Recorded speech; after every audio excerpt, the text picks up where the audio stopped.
Hello and good evening, everyone. Welcome to Roseburg, Oregon, and to Legion Field. The site for tonight's matchup between the Doc Stewarts and the visiting Klamath Falls Falcons. It's another night of American Legion baseball for you here on CBS Sports Radio, 1490 The Score, and streaming with video online at 541radio.com. We welcome you into the Budget Lumber pregame show. Everything you need at great low prices. Budget Lumber on Diamond Lake Boulevard, where they strive to be Lumber One.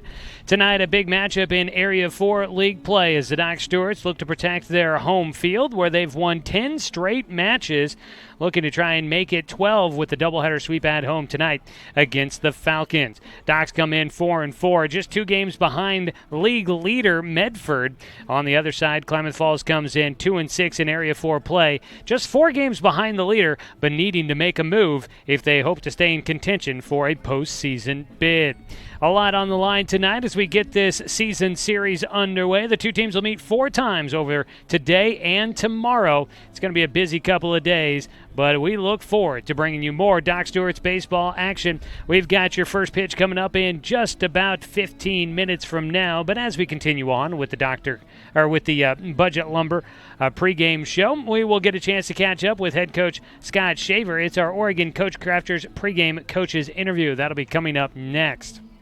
Before we take our first break of the pregame show, we do want to let you know that 1490 The Score and the News Review are teaming up to bring it back for another season. That's right, it's our $1,000 no-hitter giveaway. If the Docs pitch a no-hitter at home this season, one lucky fan in the stands will win $1,000 from 1490 The Score and the News Review. So sign up at the souvenir booth before all Doc Stewart's home games this season for your shot at winning $1,000 if the Doc Stewarts can pitch a no-hitter in a home game this year. We'll go ahead and take the break. When we come back, it's a word with head coach Scott Shaver. It's our Oregon Coach Crafters pregame coaches interview after this on CBS Sports Radio, 1490 The Score. Season is finally here, but remember, respect the water. Don't swim and don't go in the water if it's under 60 degrees. Swimming in water under 60 degrees is life-threatening. It could cause hypothermia, which means your limbs paralyze and you can't get out of the water. Each day, the water temperature of the Umpqua River will be posted on kpic.com and kval.com, and in the morning weather on KPIC. Respect the water. Know the temperature. Brought to you by the Respect the Water Safety Committee. It's easy to spot people who participated in high school sports and activities. Right on time. They learned important lessons like leadership, teamwork, respect. Hey, our meeting moved to 10. We'll be ready. Values that last a lifetime. We need to focus on 3 factors. Support high school sports and activities in your community. When kids take part, they get set for life. At Brook Communications, our job is to get results for your business, period. We can take your story and tell it to the people you want to reach in a way that compels first-time clients to become repeat customers. We get them through your door so you can do what you were meant to do. Proclaim your sales message to the largest audience of any media company in Douglas County. Brook Communications dominates through the power of 5 radio stations and 541radio.com. Results amplified. Locally owned. Brook Communications.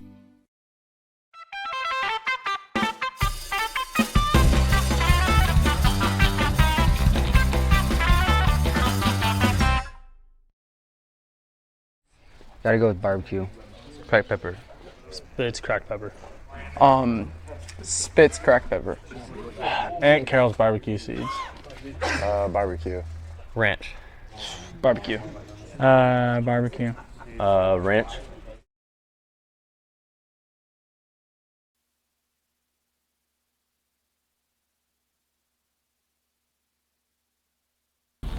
Back here with more of our pregame show on CBS Sports Radio 1490 The Score and streaming with video online at 541radio.com. It's time now for our pregame coaches interview brought to you by Oregon Coach Crafters, the best care in RV services and repair. And we get a chance to catch up with head coach Scott Shaver here. Coach, back here at home again today. The 10-game winning streak is really nice, but part of that is the last 2. You got 2 big victories against the Portland Barbers team that you guys went up there and kind of played flat up there, and back here at home against them, you guys proved that you can hang against a team that many expect will be here at the state tournament coming up in a couple of weeks and be a team that's going to compete there. Coming away from that one, how's the team feeling? How are you feeling as you guys get ready to get back into league play here today? Good. I was really proud of the guys. I thought they played well. It was a fun doubleheader to be a part of. Tonight, we just got to go back, take care of business, do what we do. You guys make your way back into league play. Things are very tight from top to bottom in Area 4. How much is the fact that these guys don't need to worry about securing position? Is that continued? Is that something that's come up at all since you guys found out? I know when we talked about it early on, you said that these young guys have short memories. They kind of have a short attention span. They don't really think about what it's going to come up at later on. But as you guys kind of start getting back into it and guys are fighting for playoff positions, has that seemed to affect your team at all? No, we don't want to back into anything. We want to earn our way there. That's very important when you're playing Area 4 baseball, is to come out and go get it every day. We can't walk into a state tournament on a losing streak. You got to go in there winning, and that's what we're trying to do. Whatever game it is, Area 4, of course, is a little more intensity, a little more pressure, and that's awesome. But anytime we step on the field, we need to go win. You guys get to take on Klamath Falls today, a team that has been battling, and it has been a young team, kind of like what you guys are right now. When you look at what Pete Whistler's been doing over there on the other side, he's been at it for a long time. He's been a successful coach with that program. What do you expect to see out of the Klamath Falls guys here today? I like the same thing I've expected from them for a decade. They're going to scrap. They're well coached. Those kids do it the right way. They play hard no matter what the score is.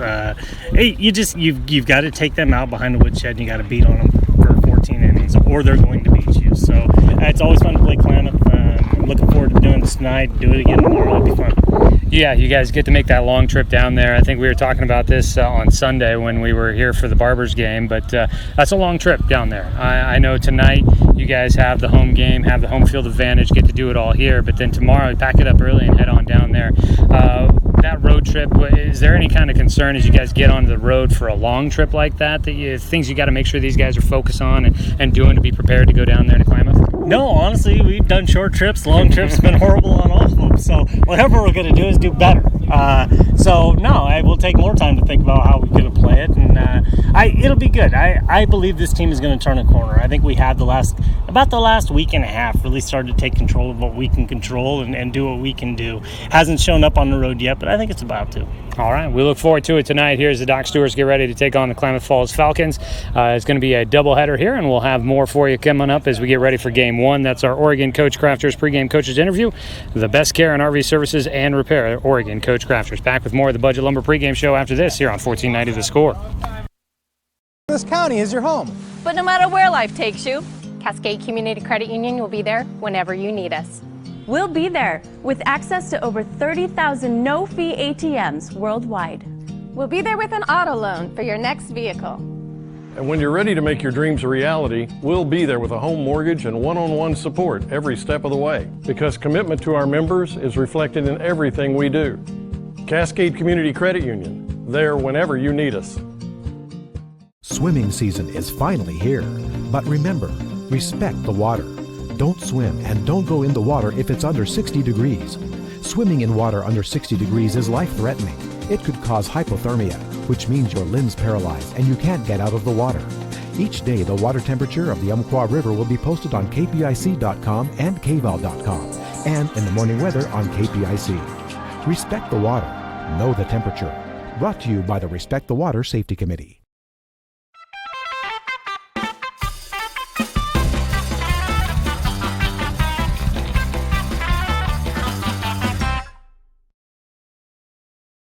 Reese's Pieces. Popcorn with butter. Starburst.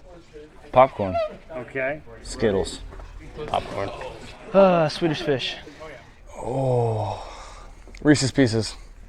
Best snack for movies? Oh, buttered popcorn. Okay.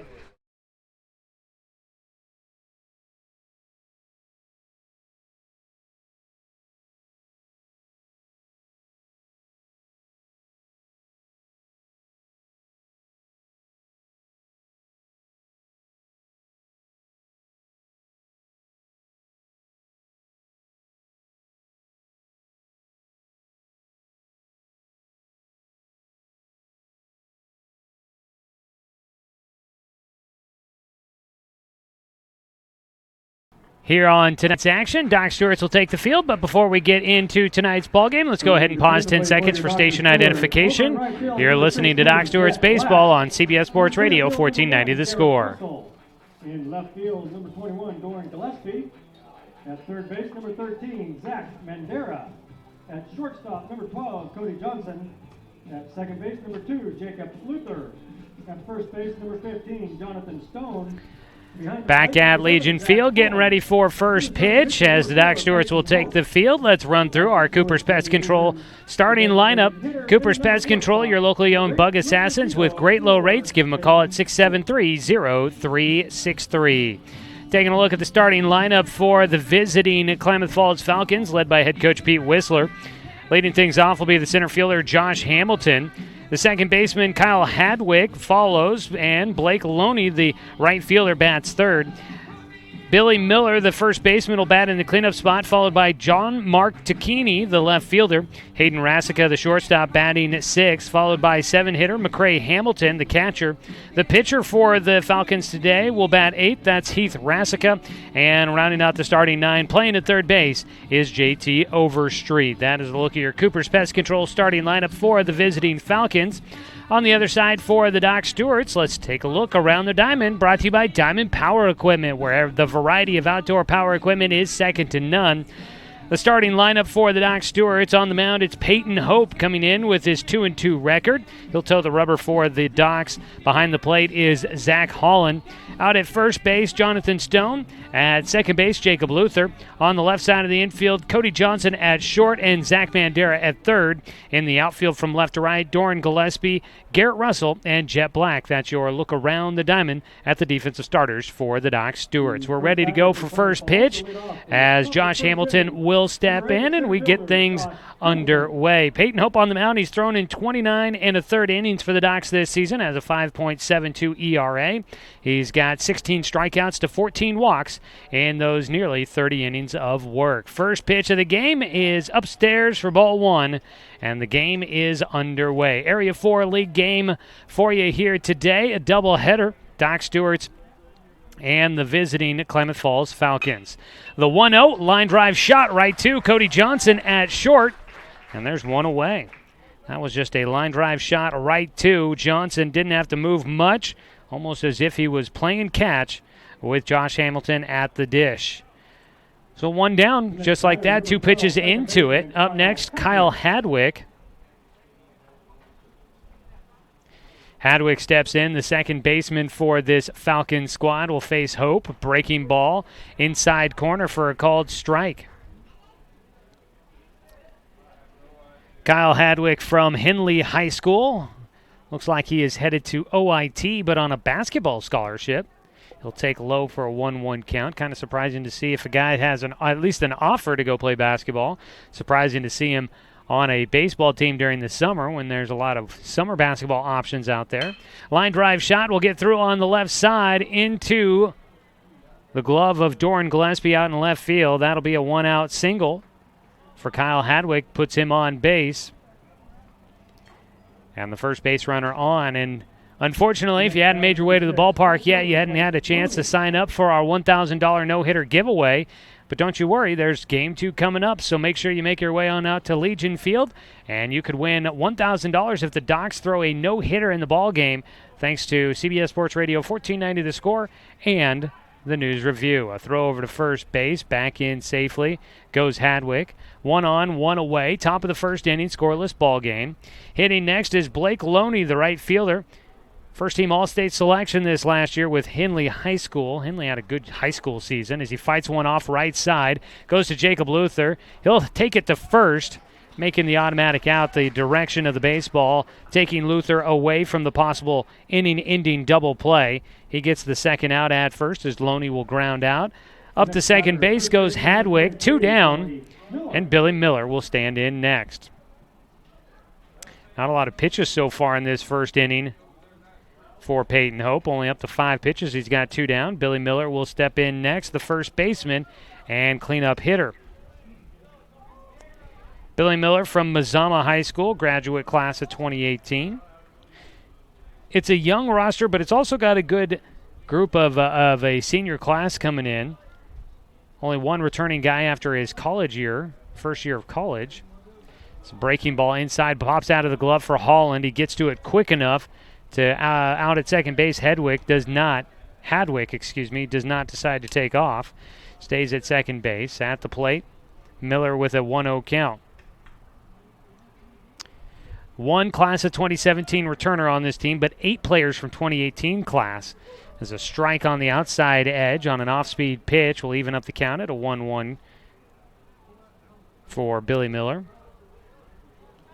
They do have a class of 2021 player on the roster. That is Skylar Howard. Not in the lineup to start as a ball fouled away, makes it a 1-2 count. So they've got a nice mixture of old and young, and some of their younger guys that are now kind of maybe just finished up their sophomore years, they've been with this team for a while. This has been a young squad for a couple of years for Klamath Falls, but they're starting to make their move with those experienced players. 1-2 pitch out of Hope. He chops it foul down the left field side. That one just barely down that foul territory for Billy Miller. Took a high hop off the infield, and it was kind of a curiosity on whether or not that ball would stay fair or if it would just barely go foul. Had to wait for it to come down after the high hop. Zach Mandera watches it closely into foul territory. So it's a 1-2 count again with 2 down and a man at second base. Billy Miller, the cleanup man, waits for the delivery from Hope. Peyton, breaking ball, swing and a miss for strike 3, and that'll wrap things up here in the top of the first inning. No runs on 1 hit. There were no errors, and 1 man left on base. It's a scoreless ball game as we head to the bottom of the first on CBS Sports Radio 1490 The Score. It's easy to spot people who participated in high school sports and activities. Right on time. They learned important lessons like leadership, teamwork, respect. Hey, our meeting moved to 10. We'll be ready.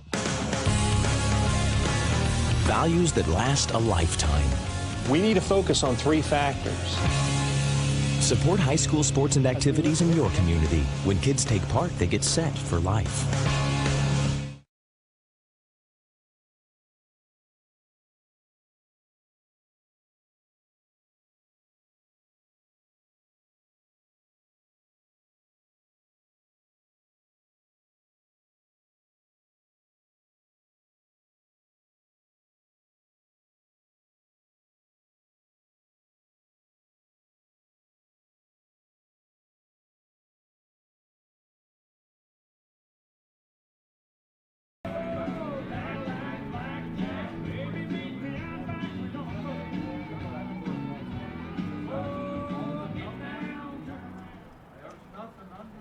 Bottom of the first inning. Doc Stewart's Baseball brought to you by Dr. Lanson Randall. For new patients, mention the code Perfect Smile and receive a free exam and x-rays. Doc Stewart's will come up to hit here in the bottom of the first. Scoreless ball game. We'll run through your Cooper's Pest Control starting lineup. Give them a call for all your pest control needs at 673-0363. Leading things off will be Garrett Russell, batting .352 this season.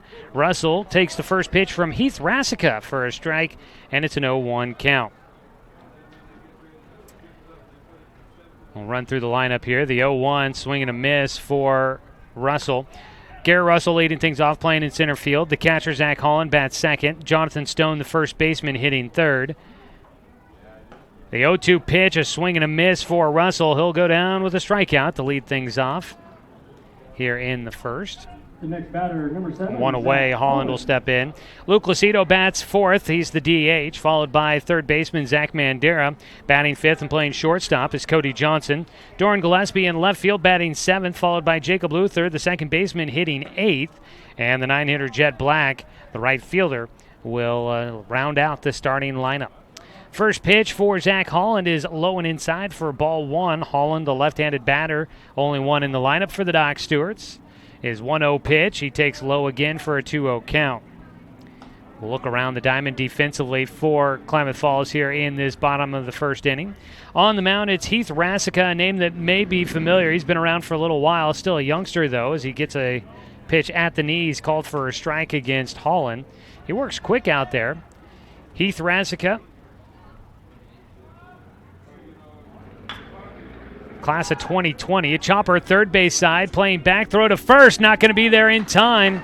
That one high off the infield dirt for a Holland. JT Overstreet played it nicely, but ball took too long to come down, and able to beat out the throw at first is Zach Holland. An infield single for Holland, and that's the first hit of the ball game for the Doc Stewarts. 1 on, 1 away. The next batter, first baseman, number 15. Up next will be Jonathan Stone. Holland on at first, Stone at the plate. Jonathan Stone this season batting .364. His average taking a bit of a hit lately as he takes strike one. His average was up around .450, but it's come back down to earth a little bit. Still very good at .364. His 0-1 delivery is outside for a 1-1 count. Mentioning Heath Rasica, he's a name that we've heard for a little while, class of 2020, so he was just a sophomore, was a first-team All-State player for Henley High School during the spring. Ball out to right field for Jonathan Stone, gets in for a base knock. They're going to hold Holland at second. He'll get back to the bag as the throw goes to third, but is knocked down by Overstreet there. First and second after back-to-back singles for the Docs here in the first inning. Jonathan Stone at first, up to second base goes Holland. Designated hitter number 8, Luke Lucido. Stone just battling that one off out to right field to Blake Loney out there. Here during the at-bat for Luke Lucido, we'll take a look at your starting defenders for Klamath Falls. In fact, here, let's start it out. Looking around the diamond, brought to you by Diamond Power Equipment, where the variety of outdoor power equipment is second to none. Behind the plate, McCray Hamilton, who just went out to the mound for a quick visit. Billy Miller at first, Kyle Hadwick at second, Hayden Rasica at short, and JT Overstreet at third. Outfield after the first pitch here to Lucido. The DH will foul that one off of his front foot for strike one. John Mark Tacchini out in left, Josh Hamilton at center field, and Blake Loney in right field, rounding out the starting lineup here for the Klamath Falls Falcons. 0-1 count for Luke Lucido as he makes his way back to the box. They give him a moment to walk it off. Fouled that one off of his front leg.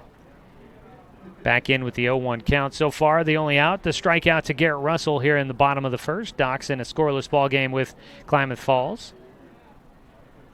0-1 delivery coming up in the dirt. Evens it at a 1-1 count for Lucido. Runners back to their spots. Zach Holland out at second base. Jonathan Stone at first.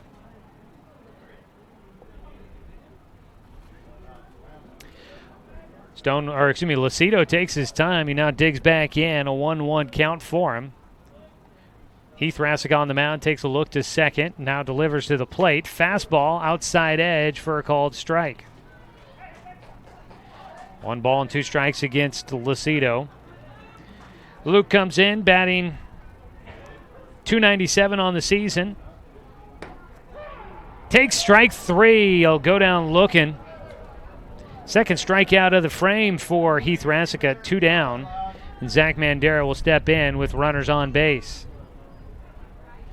For Lucido, his strikeout numbers, that puts him at number 10 on the year. The next batter, number 13, Zach Makes him the Mandera. 5th Doc Stewart's batter to reach 10 or double-digit strikeouts on the year. First pitch, a strike called against Zach Mandera. Mandera watching a breaking ball go by. Zach coming in batting .262 this season. Has 10 RBI on the year, looking to pick up number 11 here. Takes Lone outside for a 1-1 count. Both teams feeling each other out here early on. Docs coming off of back-to-back wins over the Portland Barbers on Sunday. It's a 1-1. Zach swings through it for strike 2. As for Klamath Falls, their last matchup on Sunday, they hosted the Grants Pass Cavemen, the high school team, and won 10-7. At the plate, a 1-2 count here for Mandera. He fights it off, stays alive.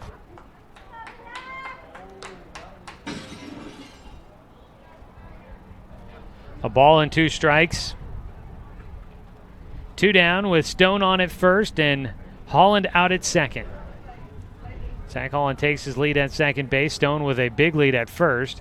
The 1-2 high chopper towards short. Charging in. The throw on the run. Gets by the first baseman. Holland's going to score. And the Docs will get on the board on the throwing error by Hayden Rasica. The shortstop short hopping it to first base, and Billy Miller couldn't stay in front of it. Zach Mandera up to second on the throwing error. First to third for Jonathan Stone, and Zach Holland will score on the overthrow.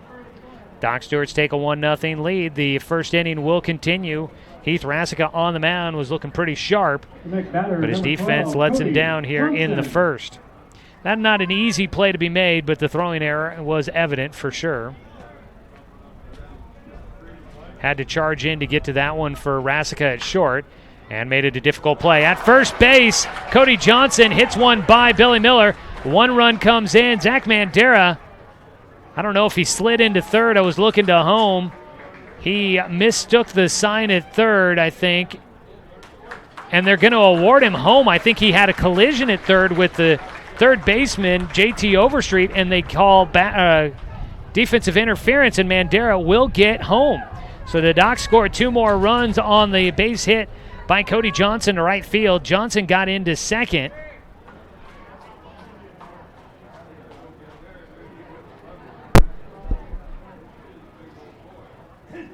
So 2 runs in on that play, and the Doc Stewarts now lead 3-0 over Klamath Falls here in the first inning. Number 21, Doran Gillespie.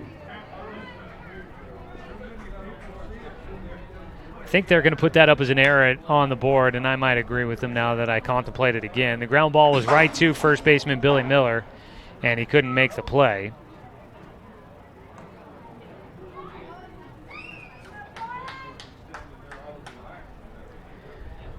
So that is the second error in the first inning for Klamath Falls. Doran Gillespie at the plate, the 0-1 outside. Makes it a 1-1 count.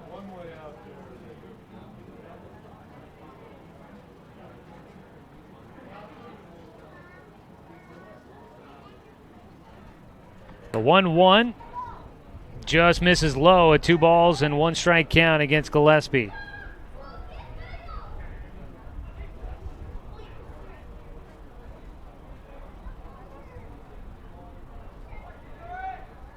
Two 2-1 pitch, Gillespie will take for strike 2.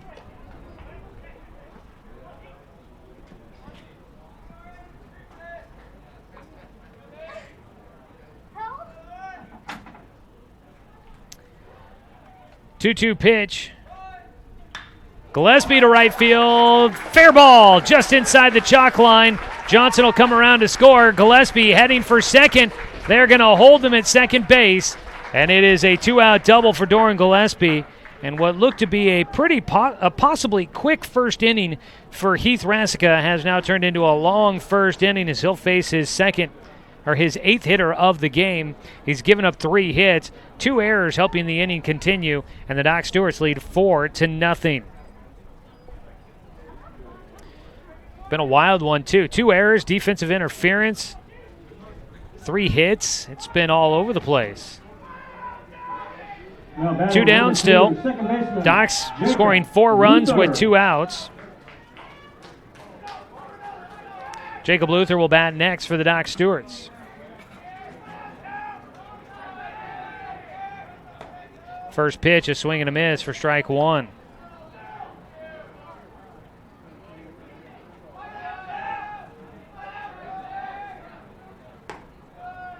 Pitch misses low and outside from Rasica, makes it a 1-1 count.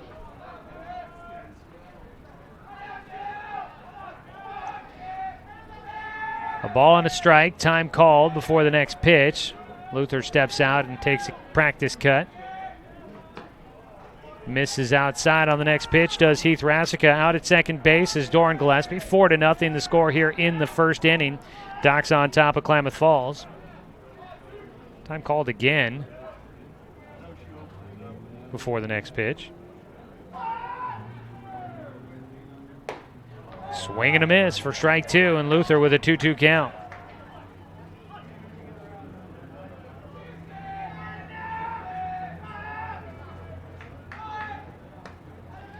Lone outside to take it to a full count here with 2 down.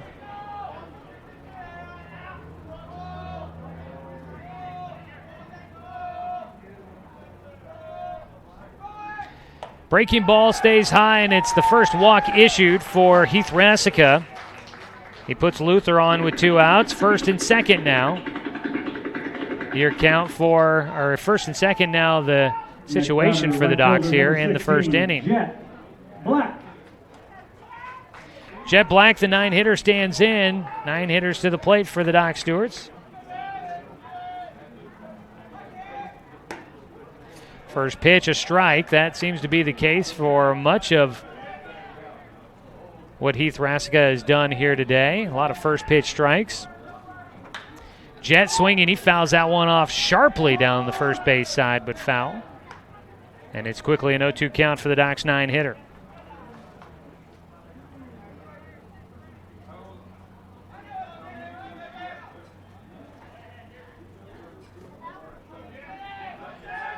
No balls, 2 strikes.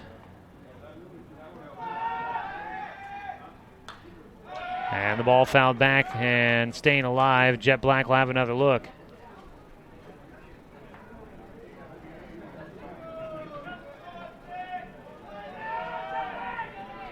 Two on, 2 away. Pitch outside. Goes to a 1-2 count against Jet.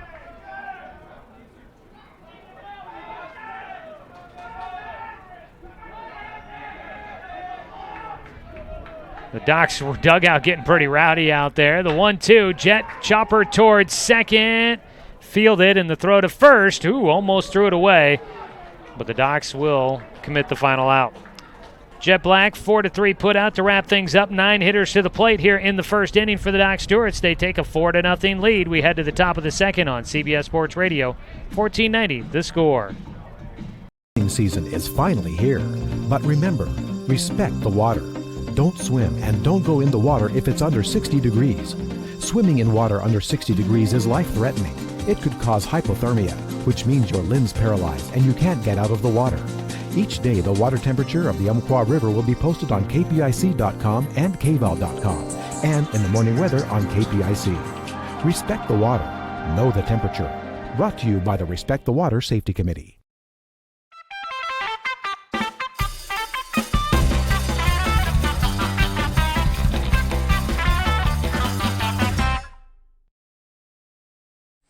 Gotta go with barbecue.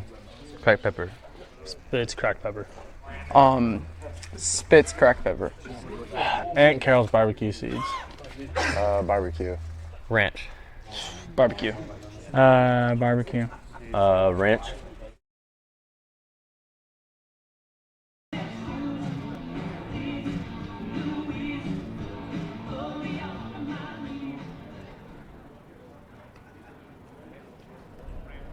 Head to the top of the second inning. Docs leading 4-0 on top of the visiting Klamath Falls Falcons. Doc Stewart's Baseball today is brought to you by Chuck Swarman Family Auto Repair. Are you ready to go where life takes you?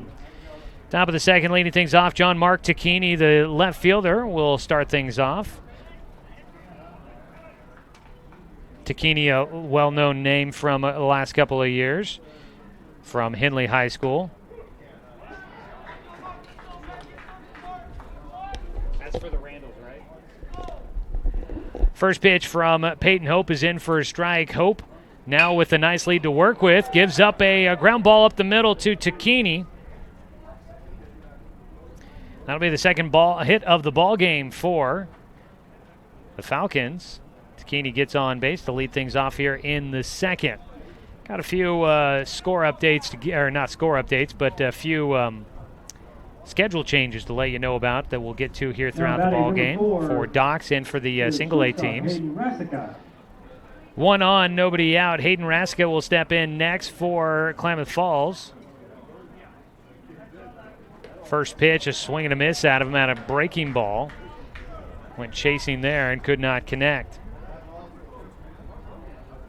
So the Docs in that first inning there score 4 runs on 3 hits, 2 errors, and left 2 men on base.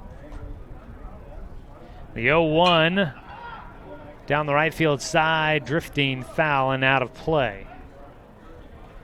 No balls, 2 strikes now against Hayden Rasica, the shortstop. He had the first of the 2 errors in the inning.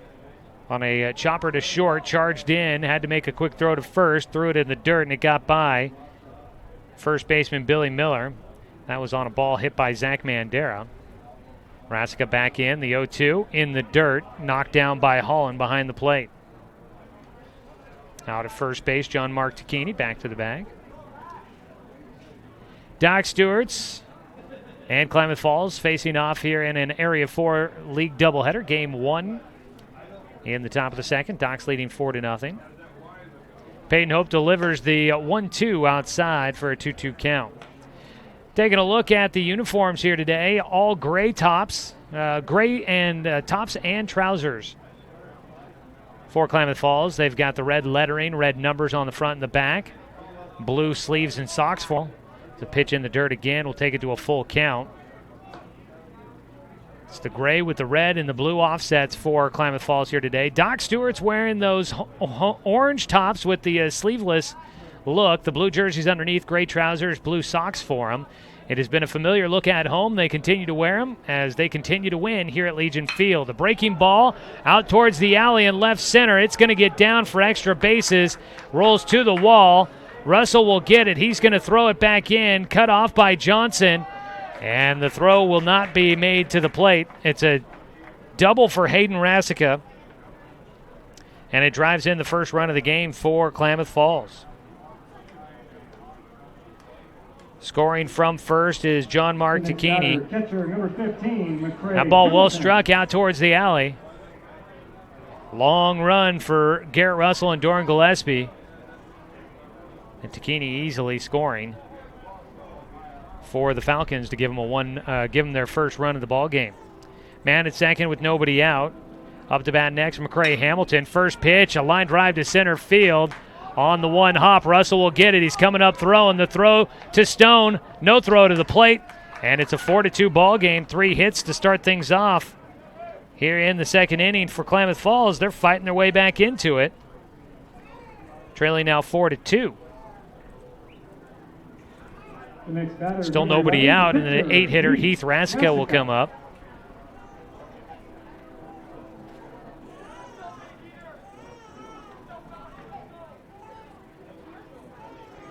Four to 2 your score. Peyton Hope looking for the first out as he faces Heath Rasica for the first time. So the Doc's wearing those orange tops with the blue lettering and numbers outlined in white. Gray trousers, again, the blue sleeves underneath and the blue socks as well. Uniform descriptions are always brought to you by Hammer Sport, Douglas County's hottest custom sportswear store for custom team jerseys, hats, and more. Find them in downtown Roseburg on Jackson Street. First pitch misses for ball 1 against Rasica. Peyton Hope, after getting out of the first inning without giving up any runs, touched up here in the second.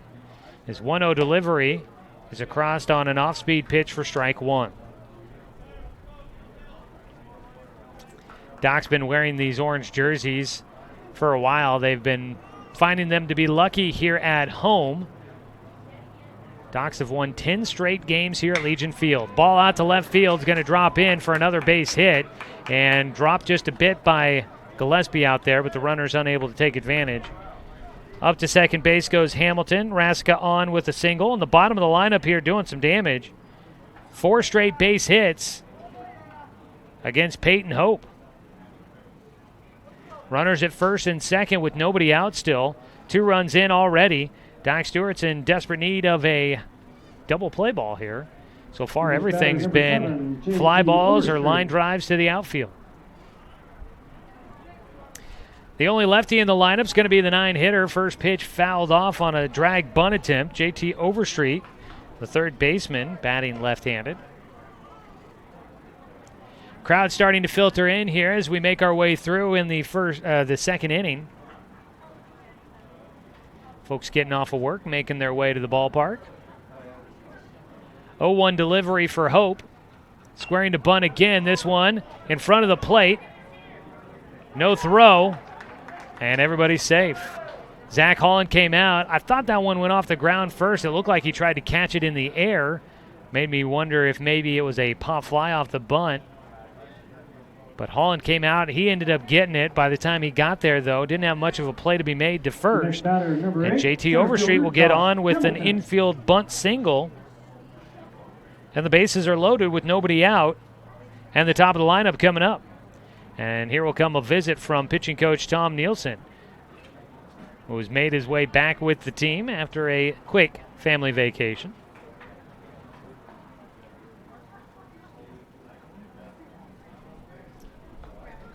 He'll have a word with Peyton Hope, who he coaches also during the spring season. Hope has given up 5 hits here to lead off the second inning. Now 6 hits in the ball game for Klamath Falls, but they trail 4-2 at the moment. Doc's needing to get some defense going here. So far, really hasn't been the defense's fault. Everything's just been well hit. While we have a moment, let you know about some of the schedule changes that we've got. So tomorrow, Doc Stewart's are at Klamath Falls. It was scheduled to be a 5 o'clock start time. Apparently a bit of a schedule conflict with the Klamath Falls Gems, who also play at Kiger Stadium down there. So with that going on, they've moved the Doc Stewart's doubleheader to 6 o'clock from a 5 o'clock start coming up tomorrow. First pitch to the leadoff man, Josh Hamilton, is a strike.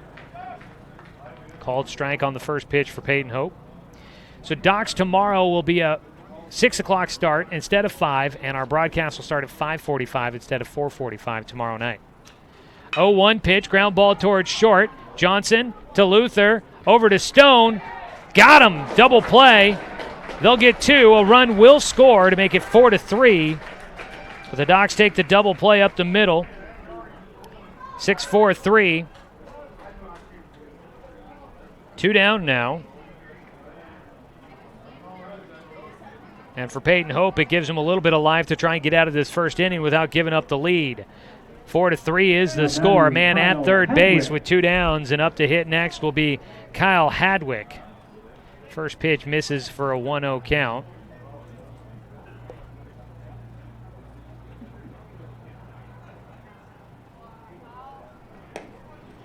Just a bit low to make it a 2-0 count here against Hadwick. Hadwick 1 for 1 in the game, had a single to left field in the first, but was left on base. He takes for a 3-0 count. Game tying run is out at third base. Docs do have an arm throwing already in the bullpen. Cade Meisner getting loose. There's the 3-0 pitch taken for strike 1.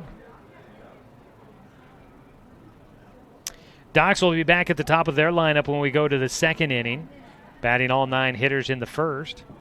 The 3-1 from Hope is low and outside for ball 4, and runners on the corners now. First walk issued by Peyton Hope. He's now faced 7 batters. He'll face his 8th coming up. 5 hits here in the second inning so far. 3 runs in. The next batter, number 6, Blake Loney.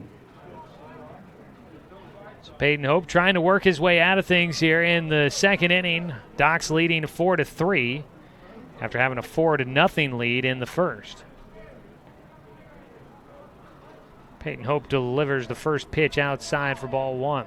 The other schedule change we have tomorrow, the Dr. Randalls were scheduled to host Cascade Christian for a league doubleheader. The Cascade Christian has forfeited the games, and so no Dr. Randall's baseball here at Legion Field coming up tomorrow. A 1-0 pitch. Breaking ball misses to go to a 2-0 count. Blake Loney at the plate. 0 for 1 in the game for him. Grounded out to second base in the first inning. He'll put one into left field. We got a tie ball game. Loney picks up his first hit of the game. A ground ball through the left side. Drives in a run.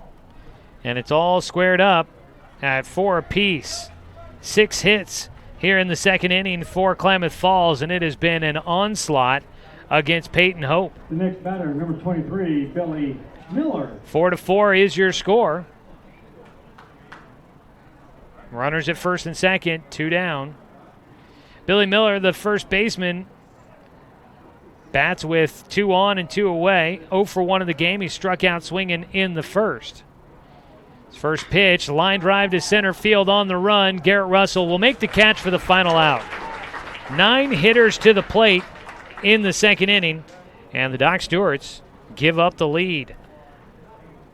4 runs on 6 hits. There were no Doc Stewart errors. 2 men left on base.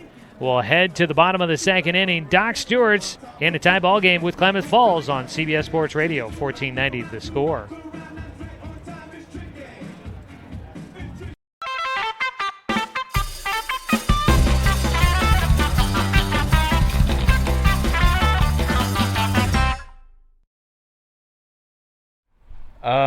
Peter Griffin from Family Guy. Okay. Goofy. Okay. Favorite cartoon character? SpongeBob. Tigger. All right. My favorite cartoon character is Squidward.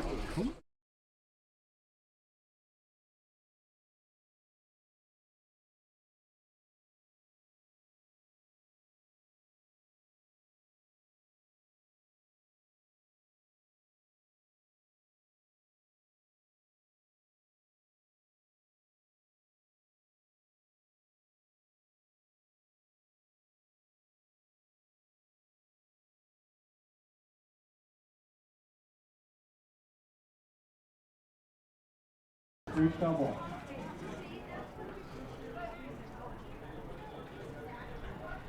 Well, it's a whole new ball game once again as the Doc Stewarts give up 4 in the top of the second inning, and we're tied 4-4 as we start the bottom of the second. Doc's Baseball today brought to you by Clinton Newell Auto Group, your local Chevy, Buick, GMC, and Toyota dealer. Top of the lineup up again for the Docs. Garrett Russell will lead things off. Struck out in the first inning against Heath Rassica, who fires outside for ball 1. Rassica with 2 punch-outs in the first inning. Russell, a ground ball chopper foul down the third base side. 1-1 count. Russell, Hall, and Stone all due up here in the second inning. It's a warm one, but it's only going to be getting warmer here soon as a ground ball, a bunt, third base side, picked up by Rassica, is thrown out in time. Bunt single for Garrett Russell. Gets him on base. The next batter, number 7, Zach Holland. Rassica came off the mound, went to a knee as he fielded that one. Throw to first just behind Russell. So Zach Holland will bat next. He had an infield single in the first inning. 1 of 3 hits for the Docs in the first. Docs now with 4 hits in the ball game. 7 hits in the game for Klamath Falls. A bunt third base side. The throw to first will get Holland. And up to second base goes Russell with the sac bunt. 5-3 the put out. Now batting number 15, first baseman, Jonathan Stone. 1 away. Go ahead run now in scoring position for the Doc Stewarts.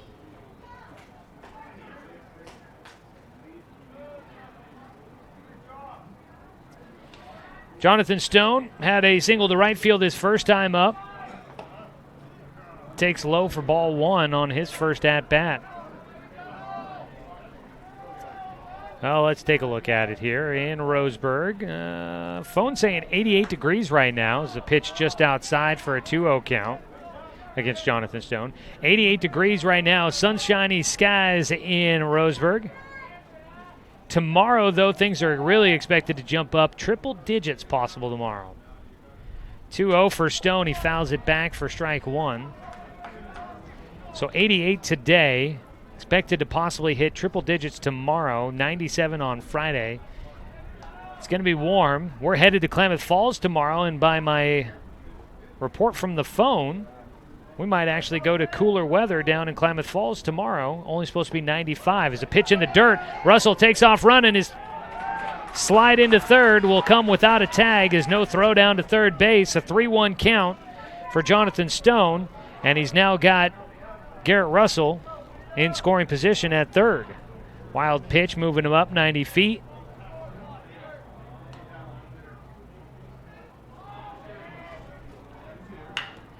Ground ball, third base side, picked up by Overstreet. He'll throw to first. Gets the second out as Stone just beats it out, but he does pick up an RBI with the ground out. Scoring is Garrett Russell, and the Doc Stewarts are back in front, 5-4. 2 down.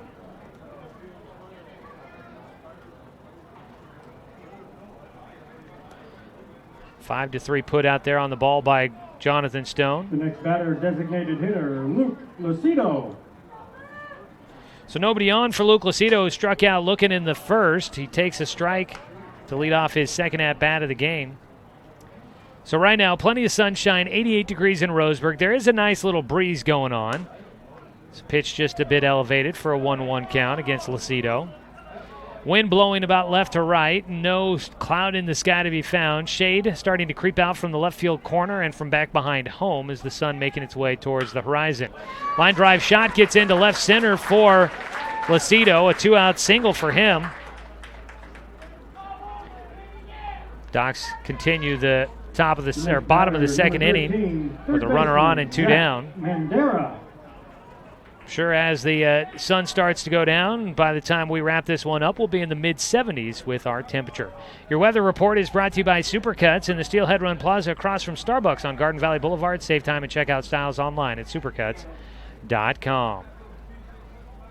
1 on, 2 away. First pitch low and outside for ball 1 to Zach Mandera. Mandera with a ground ball to short, a chopper there. Ended up resulting in a misfire from Hayden Rasica, the shortstop, allowing Mandera to get on base. Zach with a 1-1 count after a foul ball back to the screen. Pitch upstairs, count goes 2-1. Yeah, tomorrow only 95 down in Klamath Falls. That'll be better than 100, although I don't know if it's going to make that much of a difference. As a pitch at the knees called for a strike, a 2-2 count now against Mandera. Good crowd coming out for the nice weather here tonight. Catching some baseball midweek as the ball fouled away again. Mandera stays alive with a 2-2 count. Most everybody finding spots behind home in the shade.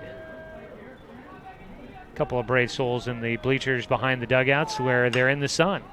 Pitch in the air to right field for Mandera. That one high in the air, and out there making the catch is Blake Loney. Docs get 1 run across, and they take the lead again. After 2 innings of play, it is 5-4. Doc Stewart's in front. Come back with the 3rd inning after this here on CBS Sports Radio 1490 The Score. Season is finally here, but remember, respect the water. Don't swim and don't go in the water if it's under 60 degrees. Swimming in water under 60 degrees is life-threatening. It could cause hypothermia, which means your limbs paralyzed and you can't get out of the water. Each day, the water temperature of the Umpqua River will be posted on kpic.com and kval.com, and in the morning weather on KPIC. Respect the water. Know the temperature. Brought to you by the Respect the Water Safety Committee.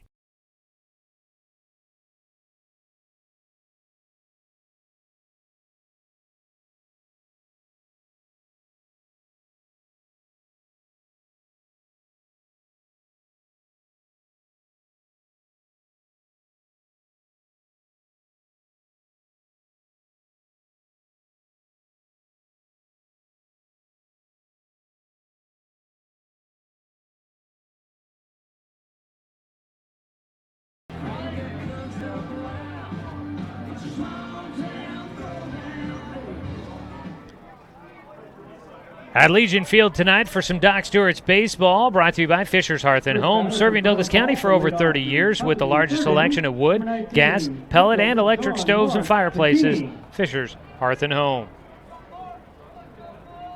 5-4 is your score. Peyton Hope on the mound for his 3rd inning of work. He'll face John Mark Tacchini, who leads things off for a 2nd straight inning after the Klamath Falls sent 9 hitters to the plate in the 2nd.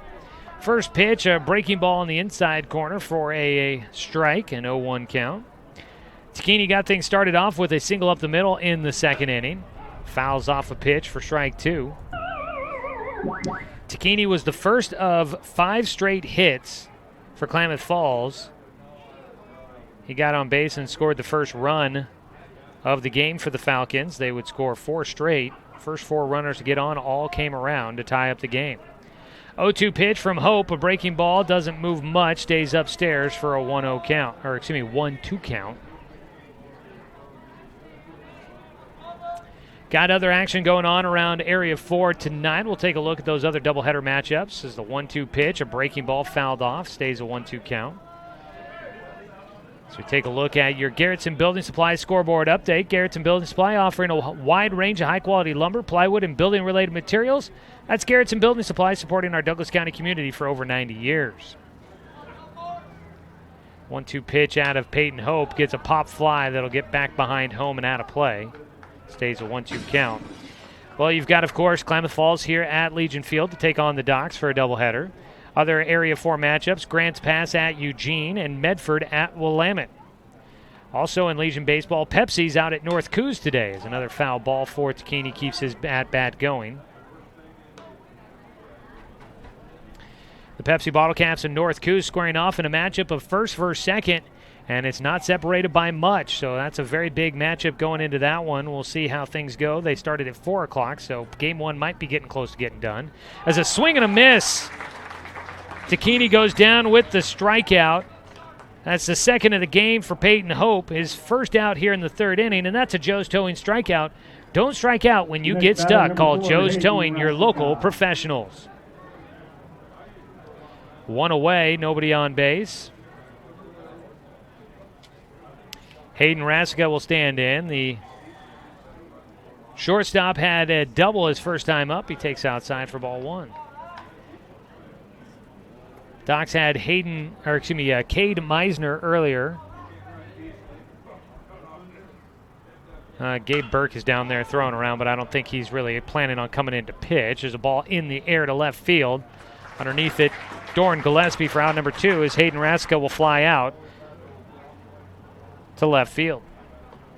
The next batter, 2 down. Pitcher, 3rd inning going much smoother so far for Peyton Hope.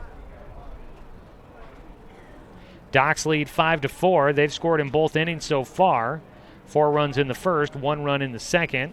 Klamath Falls all 4 of their runs in the 2nd inning. First pitch, a breaking ball, just low for a 1-0 count here against McCray Hamilton. Hamilton was the 3rd base hit of that 2nd inning. He drove in the 2nd run of the game with his single up the middle. He takes low and inside for a 2-0 count.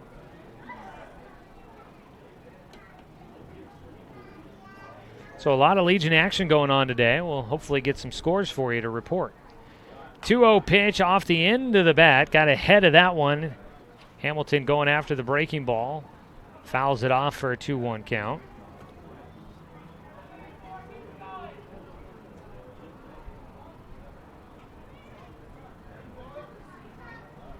The 2-1 pitch outside goes to a 3-1 count.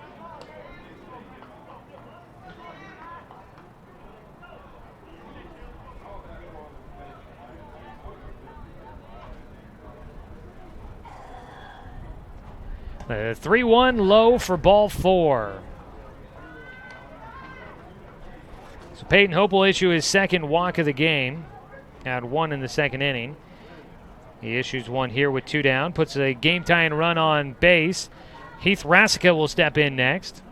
Rasica 1 for 1 in the game with a single to left field. He came around to score the game-tying run back in the 2nd inning.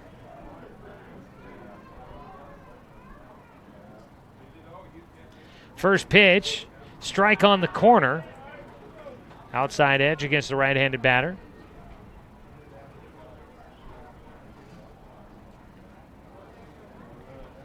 Peyton Hope trying to get a clean frame here in the 3rd. Hasn't given up a hit yet. Ground ball foul, back behind home. Quickly goes to an 0-2 count here against Rasica, the pitcher, Heath Rasica.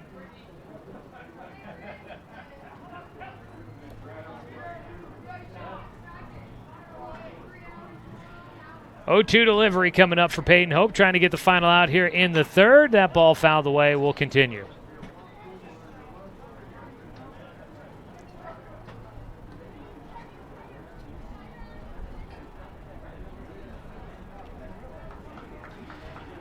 Again, an 0-2 pitch coming up for Hope. Peyton slide steps, throws in, checks swing. They'll appeal. No, he did not go around. I would have agreed. It looked like Rasica got his hands moving, but he did. Looked like he did pull him back just in time. Goes to a 1-2 count here against the pitcher.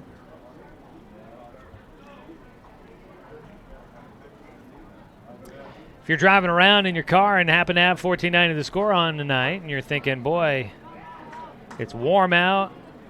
I don't really feel like cooking dinner. I need some midweek entertainment, some hump day entertainment. Encourage you to come on out here to Legion Field. The price is right to get in, and the price is right down at the Lions Den to get dinner tonight. You could get it on the cheap. You got some live and free, not free, but live and cheap entertainment getting into the ballpark. Come on and root the local boys here this summer. Encourage you to come on down. It's a nice atmosphere, nice night for baseball. The 1-2 fouled back again. Back to first base will go McCray Hamilton, who drew that 2-out walk. He was running on the pitch. 5-4 is the score. On that same point, look at the score. Look how it's gone so far. It looks like we got a competitive matchup coming up for us tonight here between the Docks and Klamath Falls. 1-2 again for Peyton. And fouled back once again for Rasica.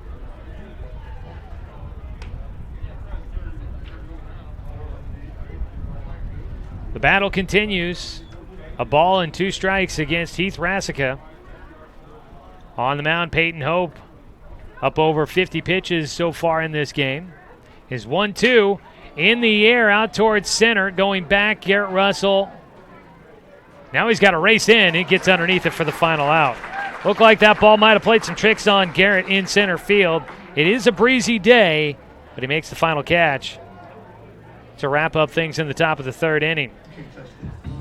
For the Klamath Falls Falcons, they're unable to bring in a run, and they'll trail 5-4 as we go to the bottom of the 3rd inning.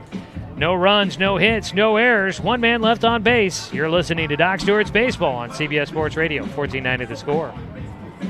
Douglas County is your home, but no matter where life takes you, Cascade Community Credit Union will be there whenever you need us. Through every adventure, we'll be there with access to over 30,000 no-fee ATMs worldwide. Through every triumph, we'll be there every step of the way with a home mortgage. And through all life's little quirks, we'll be there with one-on-one support to get you back on the road in no time. Neighbors are there for each other, and that's exactly who we are. Cascade Community Credit Union, there whenever you need us.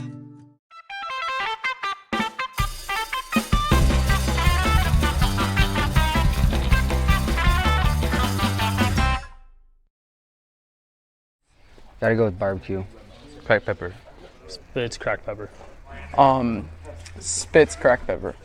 Aunt Carol's barbecue seeds. Barbecue. Ranch. Barbecue. Barbecue. Ranch.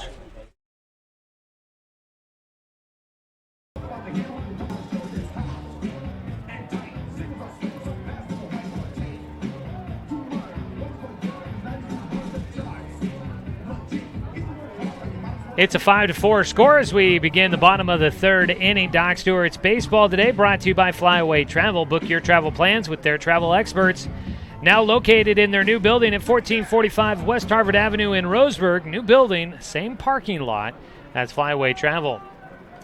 For the Doc Stewarts, it'll be Cody Johnson, Doran Gillespie, and Jacob Luther coming up to hit here in the bottom of the 3rd. Doc's on top by a run.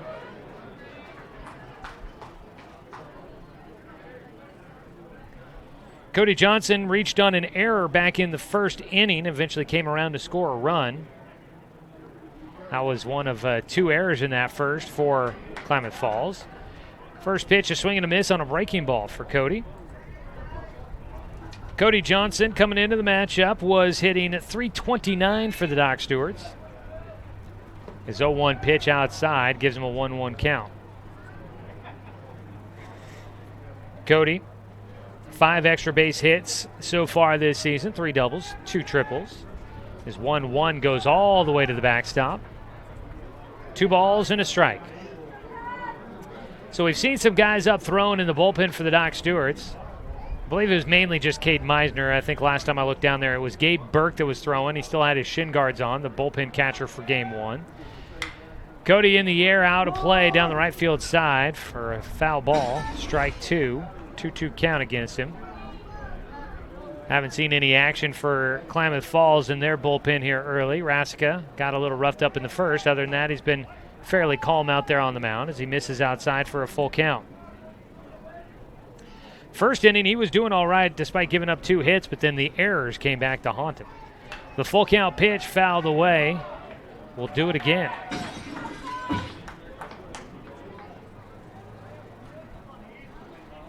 Rasica was able to get it to 2 outs and then had an error on the shortstop and an error on the first baseman that let the inning continue and let some runs come in. Pitch outside for ball 4. A walk issued to Cody Johnson. For Cody, on the season, that is walk number 4. It's just the second walk issued so far by Hayden Rasica. Make it Heath Rasica. 1 on, nobody out. Doran Gillespie will bat next for the Doc Stewarts. He had a double to right field right down the line, just inside the chalk down that right field side. First pitch, right down the middle for strike 1.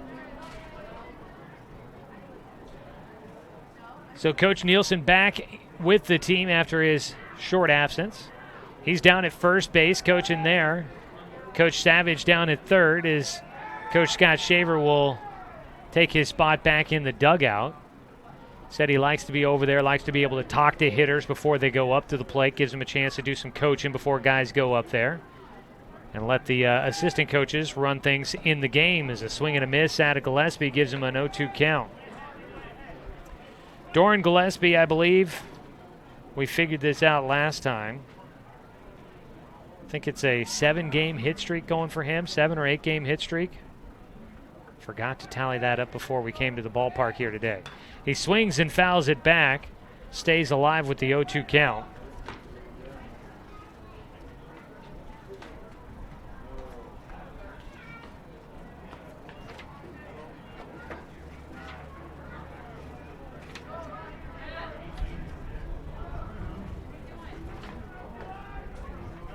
The 0-2 pitch coming up here for Rasica, another throw over to first.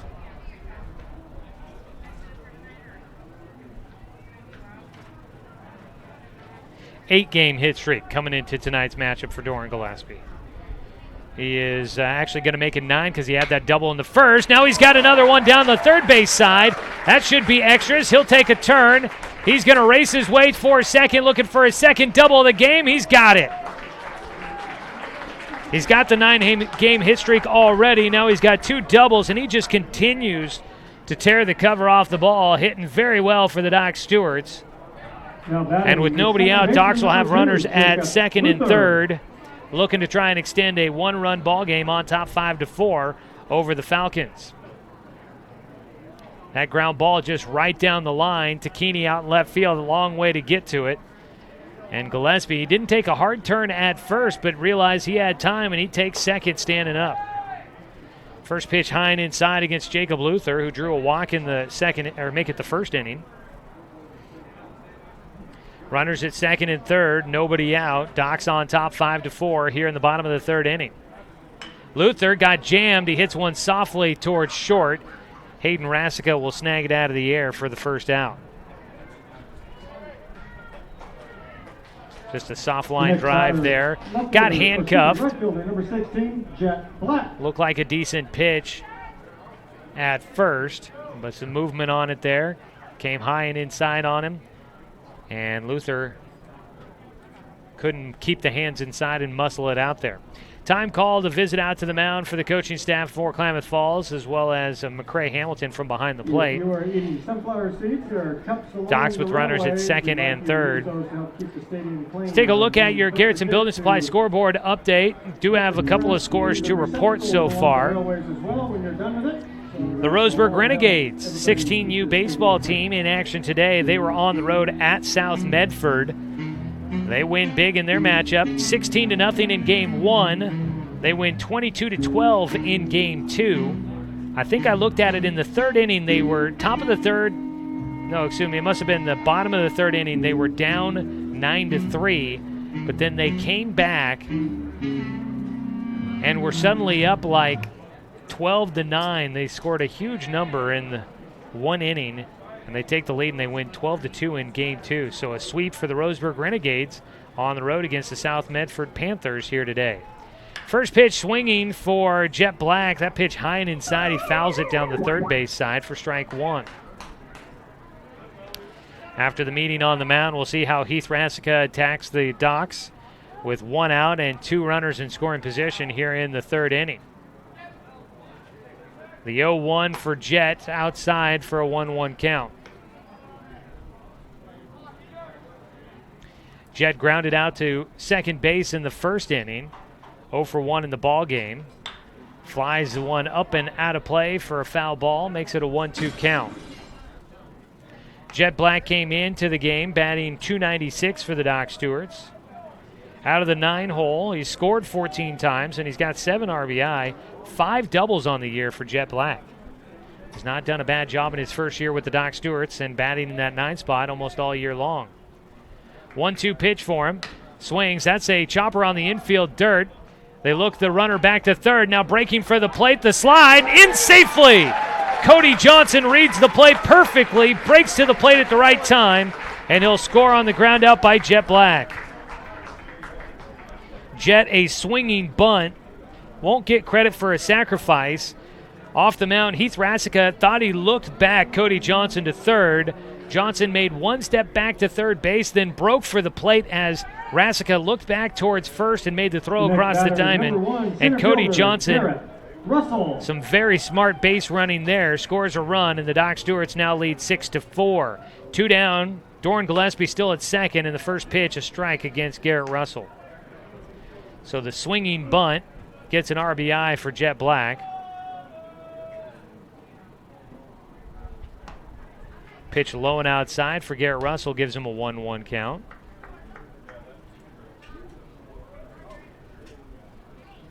Russell 1 for 2 in the game, had the bunt single in the second. He'll swing and miss for strike 2. Russell struck out in the first, looking to avoid the same fate here. His 1-2 pitch from Rassica outside. 2 balls, 2 strikes, 2 away. Docs with 1 run in so far. Ball in play to second base. Hadwick in front of it. Will throw to first for the final out. Doc Stewarts will leave 1 man on base, but they do score 1. 1 run on 1 hit. There were no errors for the Falcons, and 1 man left on base. It's 6-4 your score as we head to the top of the 4th inning. Doc Stewart's in front here on CBS Sports Radio 1490. At Brook Communications, our job is to get results for your business, period. We can take your story and tell it to the people you want to reach in a way that compels first-time clients to become repeat customers. We get them through your door so you can do what you were meant to do. Proclaim your sales message to the largest audience of any media company in Douglas County. Brook Communications dominates through the power of 5 radio stations and 541radio.com. Results amplified. Locally owned. Brook Communications.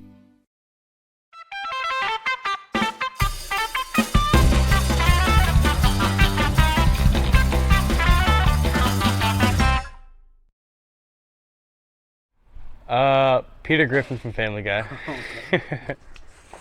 Goofy. Okay. Favorite cartoon character? SpongeBob. Tigger. All right. My favorite cartoon character is Squidward.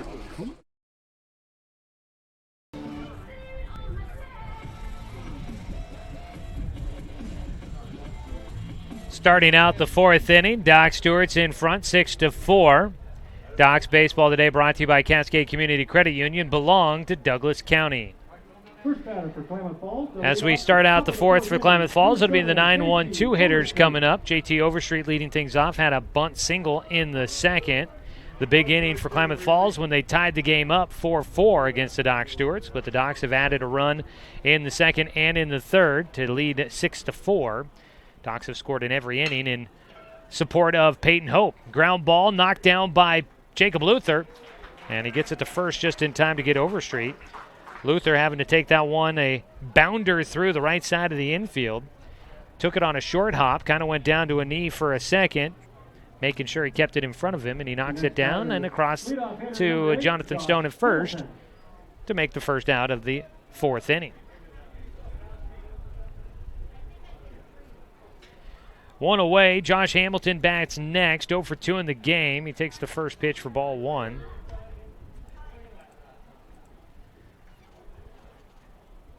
Hamilton with a line out to start out the game to Cody Johnson. Takes inside for a 2-0 count. That was just a shot right on. It was a laser right to Cody. Got 2 hands up there and just made it like he was playing catch. 2-0 delivery. Inside and high for a 3-0 count. Second at bat for Hamilton was a double play in the 2nd inning. That was a big turn of events for the Docs in that frame, able to get 2 outs. As a 3-0 pitch taken for strike 1.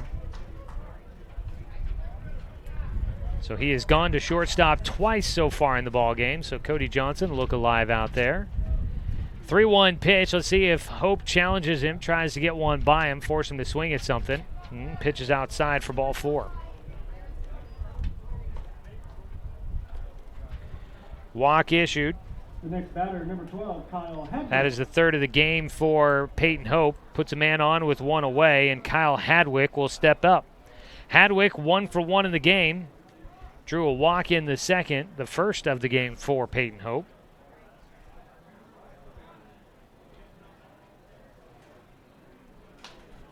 Peyton will check first before coming set. First pitch low and inside for ball 1. Well, Hadwick coming from Henley High School. Mentioned Henley, a good spring season. They were the number 1 seed going into the 4A tournament, made it to the quarterfinals, but they were upset by 8 seed Junction City. So they lost a little earlier than they were anticipating as a pitch catches the outside edge for strike 1. So Henley probably went in with a lot of high hopes and unfortunately found themselves falling short. They had 3 first-team All-Staters on that team this year. Hadwick not one of them. He puts this ball in the air out towards right field. Jet Black out in the sun field will make the catch for out number 2. Talking about this with others around the office, some of the other sports guys from the News Review and elsewhere, about how impressive Jet Black's been in the outfield for the Doc Stewarts this summer and during the spring season with the Roseburg Indians, playing in right field every game pretty much. You got to battle the sun out there during these late afternoon games, and he does a nice job for the most part, plays it pretty flawlessly out there. First pitch into Blake Loney is in the air to center field. This could make it a final, and the 4th inning will come to an end. Game not over. Said that, and I started to realize the game's not final, but the top of the 4th inning is. No runs on no hits. No Doc Stewart errors and 1 man left on base for Klamath Falls. It's still a 6-4 ball game as we go to the bottom of the 4th. Doc's looking to add some more insurance here on CBS Sports Radio. 1490 The Score. It's easy to spot people who participated in high school sports and activities. Right on time. They learned important lessons like leadership, teamwork, respect. Hey, our meeting moved to 10. We'll be ready. Values that last a lifetime. We need to focus on 3 factors. Support high school sports and activities in your community. When kids take part, they get set for life.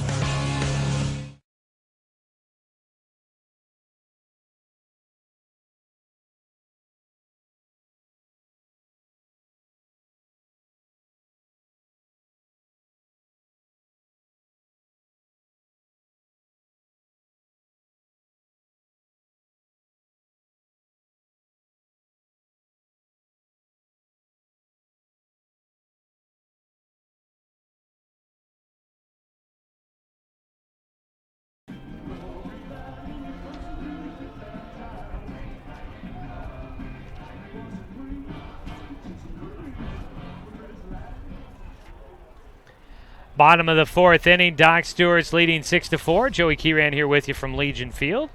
Brenton Cranford and Chance Terrell back in the studio doing the production work on the radio side here tonight. Tonight's game also streaming online at 541radio.com, where you can watch the action live for free. Leading things off, Zach Holland to start off things here in the fourth for the Doc Stewarts. Takes a breaking ball on the outside corner for strike one. Holland is 1 for 1 in the game, has a sac bunt as well. Swings, pulls at first base side for a foul ball and strike two. Holland had the home run, 2-run homer when the Docs were last to action here at Legion Field against the Post 6 Barbers out of the Portland area. That one tied the game and sent it to extras in game one of that doubleheader. Docs ended up winning 6-5 in game one of the doubleheader. Took game two 6-4, sweeping the Barbers here at Legion Field, stretching their win streak to 10 games here at Legion. Docs have won 10 straight here at Legion. They've lost 7 straight on the road. 1-2 pitch, a swing and a miss in the dirt, tag applied. Now batting number 15, first baseman Jonathan Stone. And there's one out. First strikeout for Zach Holland in the ballgame. That's the third punch out of the game for Heath Rassica. One away, Jonathan Stone will bat.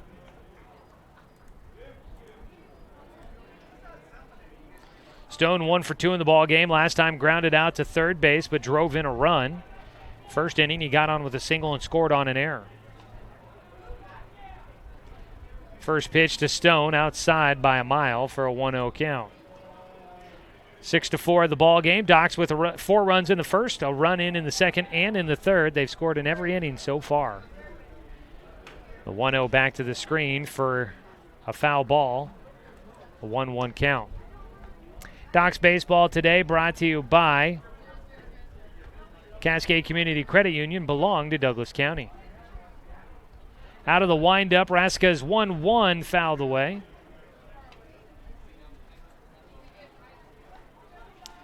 Jonathan Stone looking to get on base for the Docs here with nobody on and 1 out. A ball and 2 strikes against Stone. He swings and fouls off another one, stays alive. 6-4 the score. Hot one here today in Roseburg, going to be hotter tomorrow. I finally remembered to bring it up with me to the booth here, but I brought what's called a Arctic Air. I wanted to give it a test. It's a personal air conditioning unit. There's a pitch in the dirt for a 2-2 count. It really hasn't been too bad this year. The last couple of years it feels like we've had a lot of hot weather, but this year hasn't been too unreasonable. There's a 2-2 pitch in the dirt. Will go to a full count for Jonathan Stone.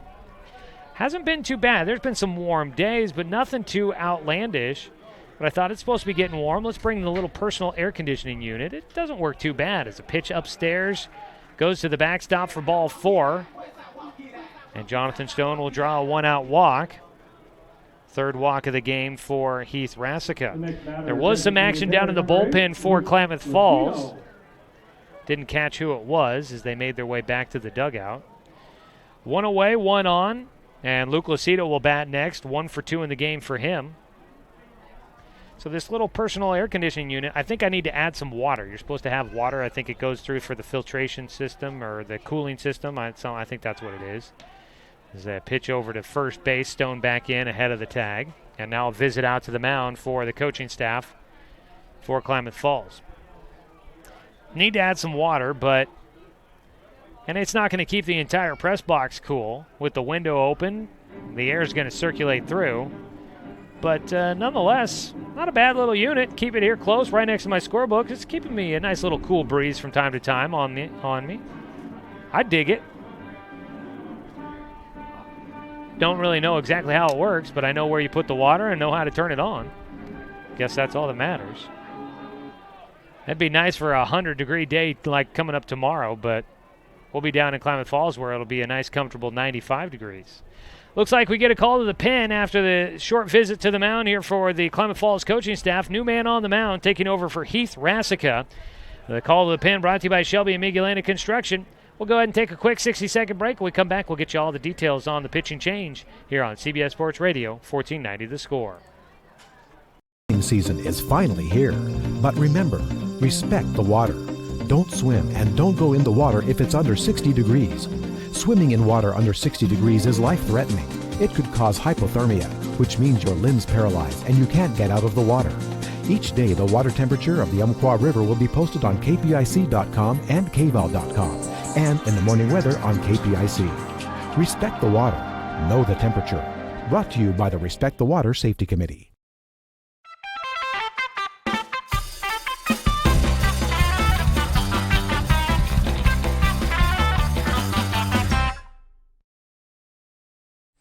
Gotta go with barbecue.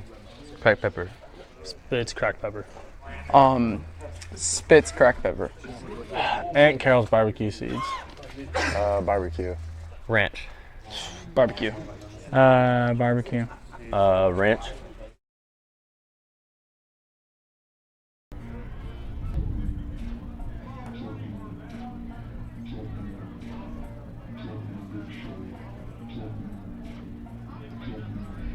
Oh, the new man on the mound is going to be JT Overstreet. He moves from third base, takes over on the rubber for Heath Rasica, who makes it 3 1/3 innings, gave up 6 hits. Right now credited with giving up 6 runs total, 3 walks and 3 strikeouts.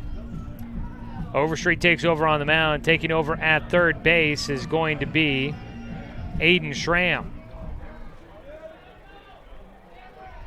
So coming out of the game will be the pitcher, Heath Rasica. He subs out altogether. Schramm will take over his spot and plays at third base. First man up for the new pitcher, JT Overstreet, will be Luke Lucido. Jonathan Stone takes off on the first pitch. He's into second safely. That ball sails into center field. Stone will stay at second base. And that will be, for Jonathan Stone, his 5th stolen base of the season. That is third most on the team. Last call. At the plate, it was a strike against Luke Lucido, an 0-1 count for the hitter. And a man in scoring position after the stolen base by Jonathan Stone. Pitch upstairs, a 1-1 count. JT Overstreet from Henley High School, class of 2018, a first-team All-State selection. Going to be headed to Lynn Benton Lynn Benton Community College next year. Fires in and a foul ball back for Lucido. Gives him a 1-2 count. Heath Rasica, again, 6 runs given up, but only 2 of them earned at the moment. Jonathan Stone on base and scoring position would be a run credited to Rasica. Ball in the air out to center field for Lucido. Tagging, faking to third. The throw will go all the way to the bag, but Stone stays at second base. There's your second out. Luke Lucido now 1 for 3 in the ball game. Next up, number 13, Zach Mandera will step in next for the Doc Stewarts. Zach 0 for 2 in the ball game, looking for his first hit. Got on with an error in the first inning and eventually came around to score thanks to a defensive interference. I think he ran into the third baseman, had a collision there. I looked up, it was a cloud of dust over at third base, and then they awarded Zach home. A ball and no strikes against him after the first pitch from Overstreet, a breaking ball that did not make much of a movement. Zach goes after a pitch high out towards left field. Going back is Takini. That one over his head. Rolls to the track. Stone will come in to score. Mandera into second base standing up. A 2-out double to drive in another run, and the Docs lead 7-4 on top of the Falcons. An RBI single for Zach Mandera, and that'll close the book on Heath Rasica's time on the mound. He'll be given credit for 7 runs total, and I believe 3 of them will be earned.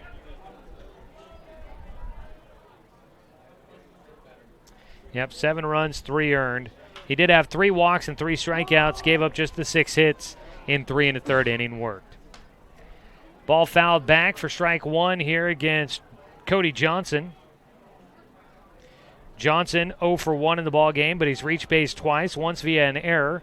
Second time was on a walk. He has scored 2 runs. The 0-1 is a hard hit ball. The second goes off the glove for Hadwick into right field. Mandera heading for the plate. The throw will be cut off. Mandera in standing up. It's an RBI single for Cody Johnson, his first hit of the game. And for Cody Johnson, drives in a run. That's his 8th, that's Caden Johnson. Cody Johnson, that is his team-leading 22nd RBI of the season. Johnson out of the 5 spot, actually make it the 6 hole. He has been producing quite a bit for the Doc Stewarts. And he drives in another run there, makes it 8-4. Ball fouled up in the air, and it'll carry out a play. Doran Gillespie leads off his at-bat with an 0-1 count.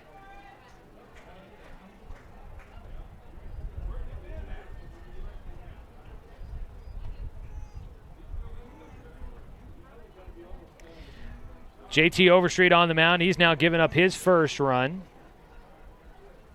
He's given up 2 hits so far. Gillespie's going to try to make it 3 hits here in the inning for Overstreet and make it his 3rd hit of the day. He's 2 for 2 with 2 doubles. Throw over to first base, back in, head first slide. Goes Cody Johnson. I don't know if anybody slides feet first into the bag anymore, except for maybe home, but you don't get a pickoff throw to the plate. Pitch high for Gillespie. Takes it for a 1-1 count. Doc Stewart's in front, 8-4. We're in the bottom of the 4th inning. Docs took a 4-0 lead in the first inning, but they had to work to get their lead back up to 4 runs now. Klamath Falls scored 4 in the top of the 2nd inning. As a pitch thrown in and running was Cody Johnson. He'll have to head back to first as ball fouled off by Doran Gillespie. 4 runs in the 2nd. That's it so far for Klamath Falls. Docs have scored in every inning. 4 in the 1st, 1 in the 2nd, and in the 3rd. They've scored 2 runs here in the 4th inning. Putting a crooked number back up on the board. 1-2 pitch out of JT Overstreet trying to finish off the inning. He misses high. 2-2 count.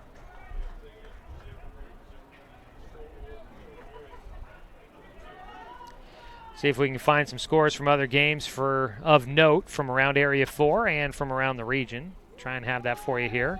Runner going again. That ball well hit out towards left field. Takini going back on the run at the track. He won't make the catch. Lands in front of him. Johnson heading around 3rd. No relay throw to the plate. No throw to 2nd. It's the 3rd double of the game for Doran Gillespie. This time he's able to drive in a run with it.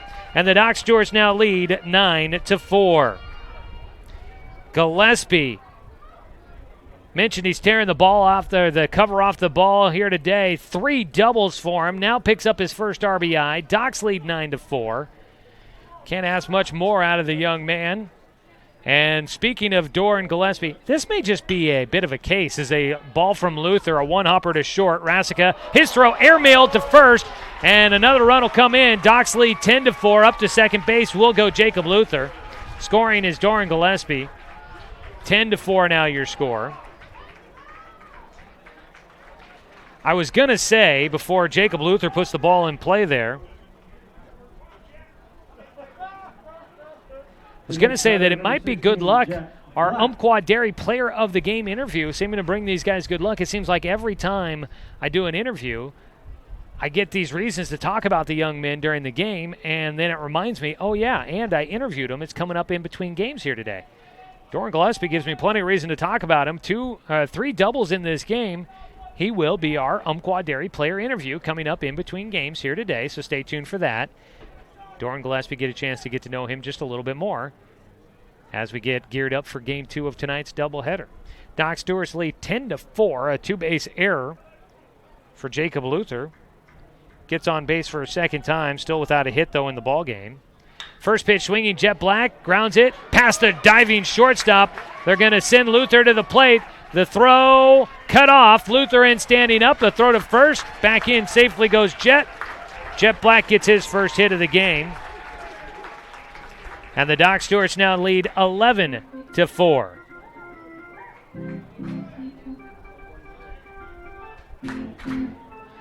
So it's another scoring onslaught for the Doc Stewarts. 5 runs in here in the 4th inning. Peyton Hope up and throwing in the bullpen just to stay loose. Back to the top of the lineup, it's Garrett Russell.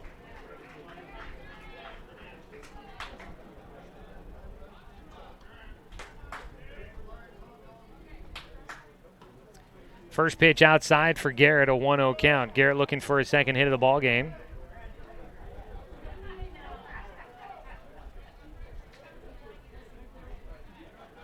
A 1-0 delivery. Low and inside. JT Overstreet on the mound in relief. He's given up 4 runs.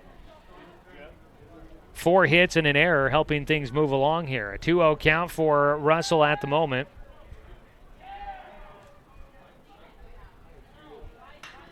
Russell puts a charge into one to center field. Coming in a few steps will be Hamilton, and he'll make the final out to wrap up things in the bottom of the 4th inning. But the Doc Stewarts get 5 runs across and now lead 11-4. We head to the top of the 5th inning. You're listening to Doc Stewart's Baseball on CBS Sports Radio, 1490 The Score.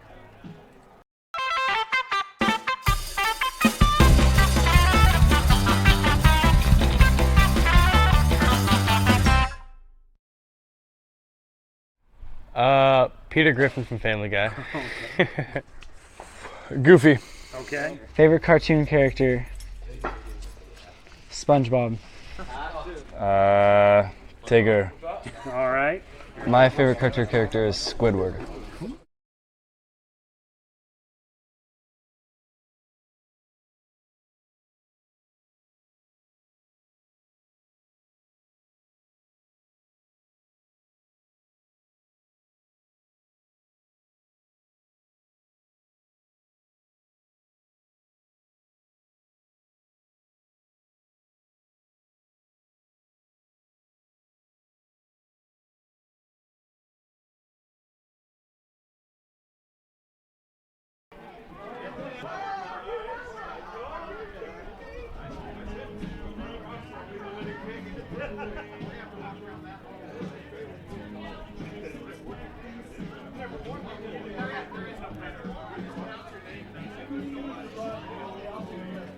Come back for the 5th inning. Doc Stewart's Baseball is brought to you by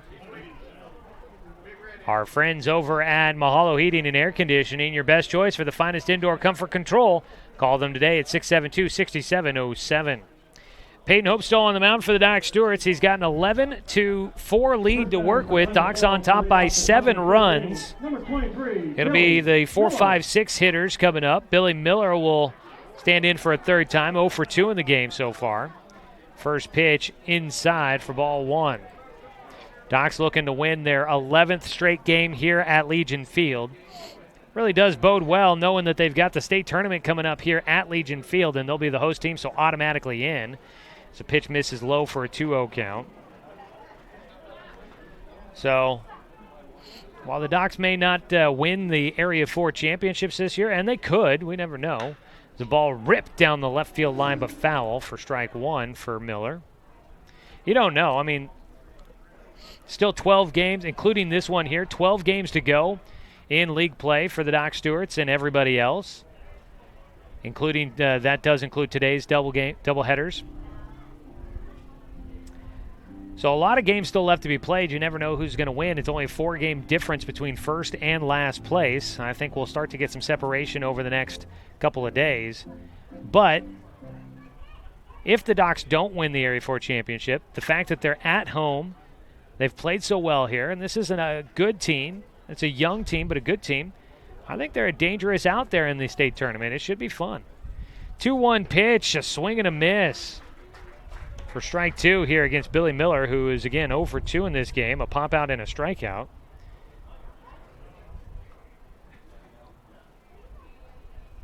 Two-two delivery from Peyton Hope in the dirt for ball 3.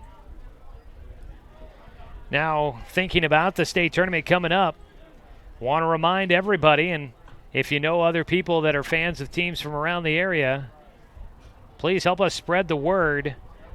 541radio.com and 1490 The Score are partnering together to bring you coverage of every game from the state tournament. Is a swing and a miss There'll be another strikeout, a Joe's Towing strikeout, number 3 for Peyton Hope. Don't strike out when you get stuck. Call Joe's Towing, your local professionals. 1 away. Up to bat next will be John Mark Tacchini. Now batting number 19, John Mark He's 1 for 2 in the ball game. Puts this one in the air, foul down the right field side. Jet Black will jog over the line and now heads back to his spot. That one clearing everything and getting out of the stadium. So we will have complete coverage from the state tournament. Every game will be broadcast online at 541radio.com. You can watch every game from the tournament. As another foul ball makes it an 0-2 count here for Tacchini. Much like we do for Doc Stewart's baseball games with the video stream and the broadcast there, it'll be the same for every tournament game from the state tournament here at Legion Field. And so help us spread the word. Make sure everybody knows out there that there's going to be complete coverage of the state tournament. While we'd love to see you at the ballpark for the games, if you can't make it, we've got you covered. A 2-out ball out towards the alley. Jet Black will get it. It throws in. Could be a play at second to throw off line. In for a double. Tacchini will have his second hit of the game. That ball out to the right center field alley. Gets down for a 2-out double. Man on with 2 away. Still a long way to go for Klamath Falls to try and get back into this one. That is the first hit since the second inning for the Falcons against Peyton Hope. But he's still got a 7-run advantage to work with. Needs 1 more out to get out of things. 2 more outs to get out of things here in the top of the 5th. First pitch, a breaking ball high for ball 1 to Hayden Rasica. The shortstop, 1 for 2 in the game. Peyton Hope's 1-0 pitch, low for ball 2. So we've got complete coverage from the state tournament. Our coverage on 541radio.com is presented by Virginia Everard at Fox Real Estate Group. You can give her a call for all your real estate needs, 541-671-5296. Swing and a miss for strike 1. Rasica going after a breaking ball. Swings hard at it, does not connect. 2 balls, 1 strike. Rasica had a double back in the second, driving in a run. Looking to drive in one here with a man at second base. The 2-1 inside for a 3-1 count. The state tournament will be coming up July 28th through August 1st, if you're curious. That starts on a Saturday, and the final game will be played on Wednesday, August 1st. So we'll have the games for you. 3-1 pitch, ground ball up the middle. Cody Johnson makes a stab behind second. His throw to first for the out. Web gem defensively for Cody Johnson. The shortstop making the play behind second, lunging to get to that baseball. And he gloves it, then fires to first. Jonathan Stone there to receive it for the second out. 2 down, up to third base went Tacchini. 90 feet from home, 2 away. If Tacchini would score, it'd still be a 6-run advantage for the Doc Stewarts in this ball game.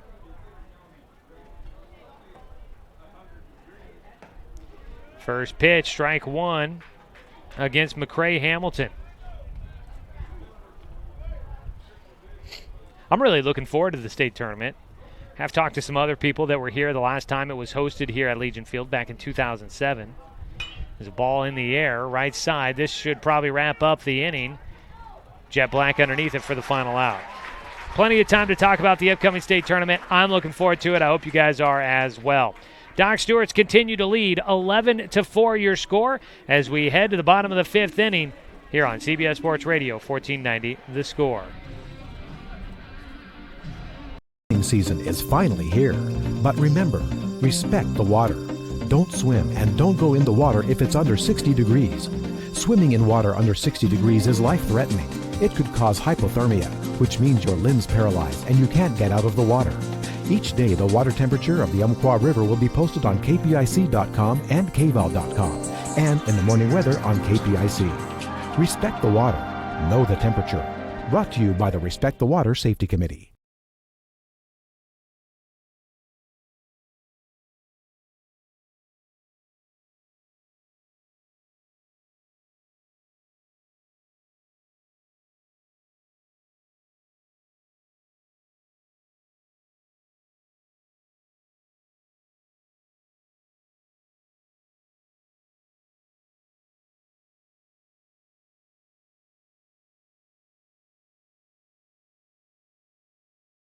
044, 034, 044, 034, 2 Abby's Pizza certificates up here for you at the scores booth. You're listening to Doc Stewart's Baseball here on 1490 The Score. Doc's Baseball is brought to you by optometrist Dr. Bonnie Gower. She's here to open your eyes to more options when it comes to your vision. To find out more or to schedule your appointment, call 440-2590. That's Dr. Bonnie Gower. Docs lead 11-4 as we start the bottom of the fifth. Still JT Overstreet on the mound for the Falcons. He will face Zach Holland for a second straight inning. Holland led things off in the fourth inning, but the Docs batted around, so he comes up again here in the bottom of the fifth. Docs could get 3 runs and then this one early. We'll see what happens in this fifth inning. First pitch swinging for Holland. He pulls it to first base. Up with it, Billy Miller. He will tag the bag for out number 1. Unassisted out there at first. Zach Holland grounding out. Holland will go down 1 for 3 at the moment. Batting number 15, Jonathan Stone. Jonathan Stone up next for the Doc Stewarts. Stone is 1 for 2 in the game. Has an RBI and a 2 runs scored. Does have a walk as he fouls off the first pitch.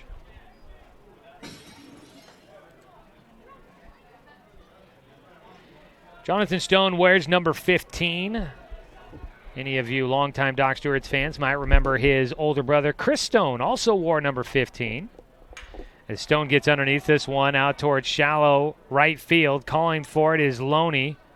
And the right fielder underneath it for out number 2. I was going to tell a story about how every time I fill out my lineup card, I like to write all the jersey numbers down first. I go back through and write down all the positions, and then I go back through and fill in all the names. Usually I do that when it's the Docs because I know the players by their numbers and their positions, so it's not that hard.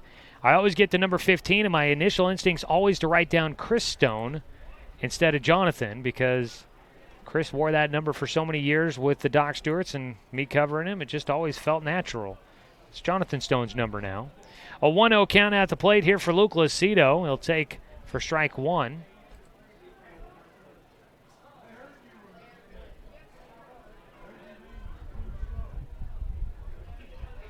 Overstreet trying to put the first 0 on the board for the Docs this afternoon.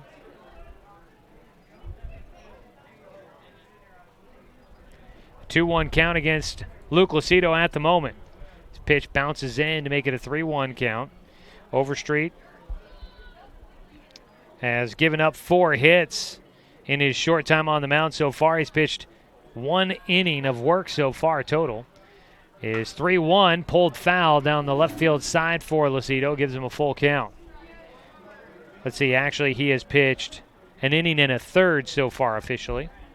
Came in relief in the 4th inning with 1 out. Got the final 2 outs there. He's got 2 outs here in the 5th inning.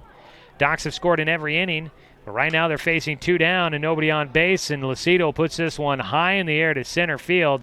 It'll be the first scoreless frame for the Doc Stewarts. Comes here in the 5th inning. They were 3 outs away from wrapping it up early, but they will finish it off with a 1-2-3 inning in the 5th. And we'll go to the 6th inning. Docs leading 11-4. Through 5 innings, Docs in front by 7 on CBS Sports Radio, 1490 The Score. Douglas County is your home, but no matter where life takes you, Cascade Community Credit Union will be there whenever you need us. Through every adventure, we'll be there with access to over 30,000 no-fee ATMs worldwide. Through every triumph, we'll be there every step of the way with a home mortgage.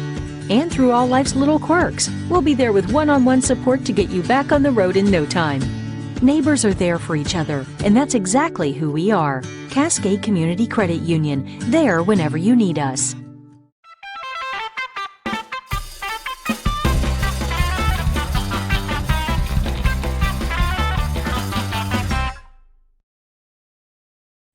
Gotta go with barbecue. Cracked pepper. Spitz cracked pepper. Spitz cracked pepper. Aunt Carol's barbecue seeds. Barbecue. Ranch. Barbecue. Barbecue. Ranch.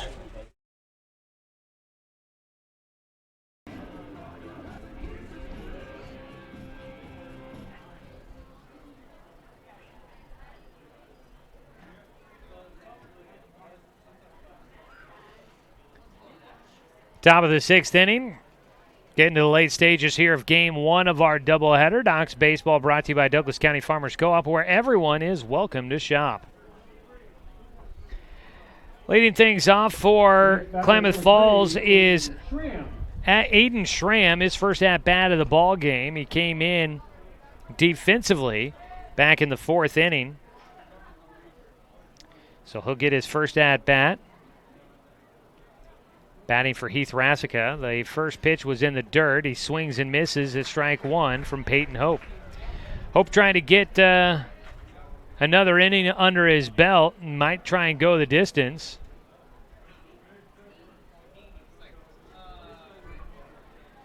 Kind of had a little bit of trouble early on, but he has settled back in nicely as a foul ball will make it strike 2 against Aiden Schramm.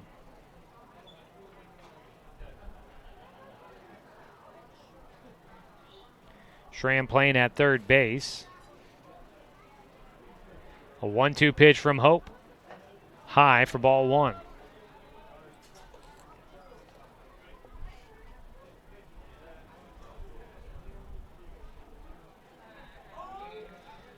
Two-two delivery for Peyton Hope. He is in line to get the win. He has met the requirement on innings pitched, and he's got a 7-run lead to work with as he misses low for a full count. Kind of a little awkward on that 2-2 pitch. He'll kick some dirt around with his cleats, make sure his landing spot's all right. 3 balls, 2 strikes here against the leadoff man, Aiden Schramm. Ground ball chopper at third base. It lands on the chalk. It'll be a fair ball. Extra bases, long run for Gillespie. That goes all the way in the corner. They'll hold Schramm at second. Boy, I don't know if that ball could have gotten any further away from Doran Gillespie out in left field. That ball hit right on the chalk line behind third and then just took a line all the way into the corner in left field. So a leadoff double for Aiden Schramm.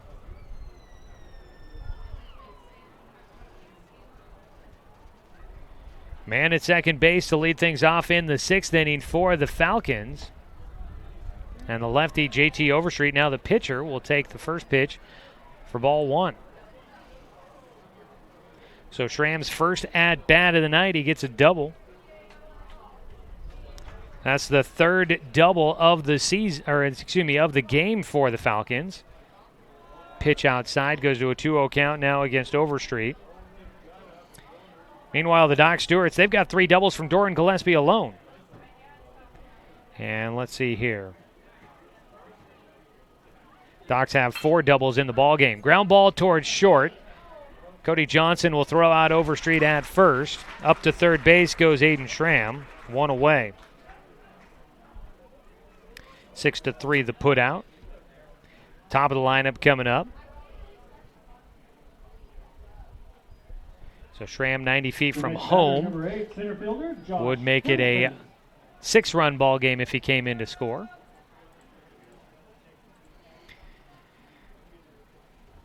So the Docs, if they can get a couple of wins here at home, and they're starting things out nicely, looks like they could be in line for a win in Game 1 as the first pitch a strike against Josh Hamilton. The Docs get a win in Game 1, they would go to 5-4 in league play. If they could get to 6-4 in league play, they could find themselves in the running for a spot in first place. As another pitch at the knees on the inside corner for strike 2. Medford has 6 wins. If Medford were to lose both games today at Eugene, you'd have a 3-way tie for first place in Area 4. Could possibly end up with a 4-game tie if Willamette Valley splits against Medford. Actually, no, that wouldn't work. It's a pitch high. A ball and 2 strikes. So if Medford loses 2, Willamette Valley Actually, Willamette Valley would move into first place if they were to sweep Medford today, and then you'd have a three-way tie for second with the Docks, Eugene, and Medford. A 1-2 pitch. Line drive to left field. Gillespie coming in. He makes the catch. The runner has to hold at third. 2 down. Gillespie jogging in to get to that one. It was almost as if he knew he had no problem getting to the baseball. And he was almost trying to deke Aiden Schramm at third base into thinking that ball was going to drop and head to the plate. With how nonchalant he looked like he was coming in to get to that one. 2 down, and Peyton Hope 1 out away from getting through the 6th inning without giving up another run. He misses on the first pitch for ball 1 here against Kyle Hadwick, who is 1 for 2 in the game. Just off the edge, not going to get the call despite the frame job from behind the plate by Zach Holland. 2 balls, no strikes against the 2-hitter, Kyle Hadwick, with a man on at third. Breaking ball in the air, foul territory, out in right field, on the run. Jet Black, Jacob Luther, Jonathan Stone, they all ran out of room out there as that one will hit off that cage, protecting the catchers in the bullpen down the right field side. It'll be a foul ball for strike 1. Last start for Peyton Hope, he went 5 1/3 innings, picked up a win against Eugene. Gave up 7 runs in that one. But he, once again, kind of like today, he struggled in the first inning, first 2 innings. Gave up 6 runs in the first 2 innings, but then settled in nicely and held them scoreless the next 3 innings. This kind of seems to be his MO at the moment as he misses low on a pitch, down for a 3-1 count now. Here he gave up 4 runs in the second, but he's held them scoreless for the last 3 innings. Trying to do it again here in the 6th. He'll miss with ball 4. Puts runners on the corners with 2 away. 4th walk of the game for Peyton Hope. Runners on the corners. He needs 1 more out to get through the 6th inning. Hope has allowed just 1 hit. No, make it 2 hits now since the 2nd inning.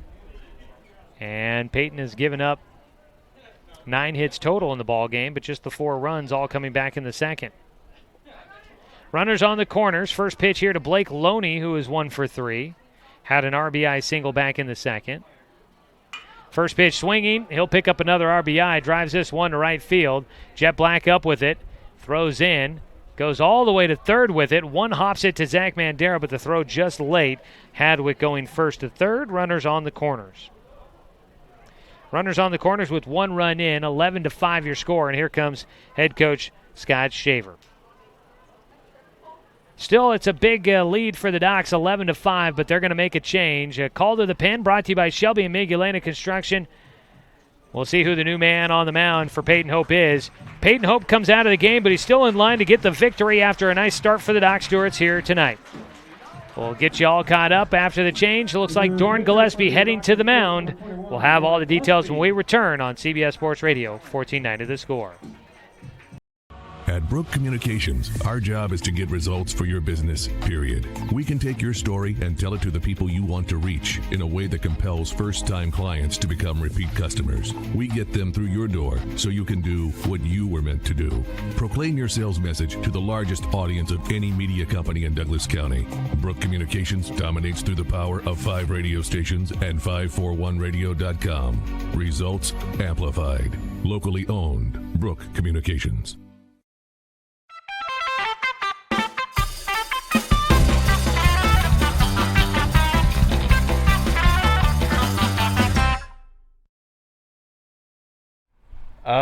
Peter Griffin from Family Guy. Okay. Goofy. Okay. Favorite cartoon character? SpongeBob. Tigger. All right. My favorite cartoon character is Squidward.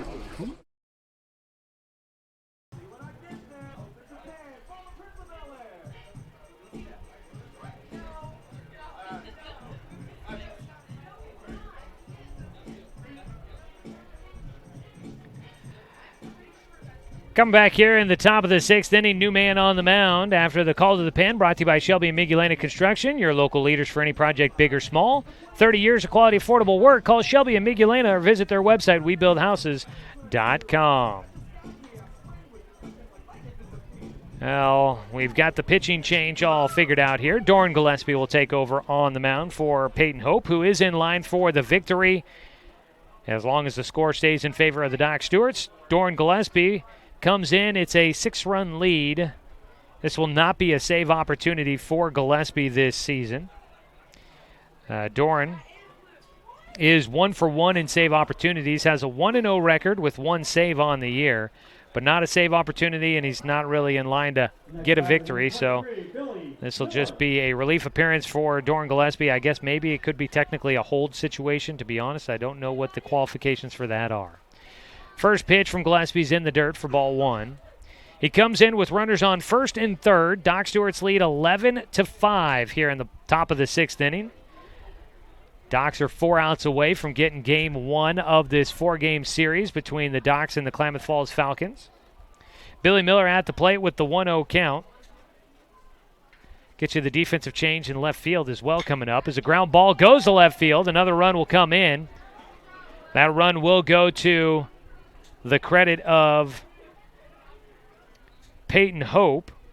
Book not quite closed on him. Runners at first and second with 2 away. An RBI single for Billy Miller. He gets his first hit of the game. That ball out to left field where now playing is Luke Lucido. Luke Lucido taking over. The DH has been taken out of the game, and that's Luke Lucido. He comes in defensively for the pitcher's position, Peyton Hope. So Lucido out in left field, playing in the outfield for the first time this season. As a strike taken by John Mark Tacchini. Tacchini 2 for 3 in the ball game.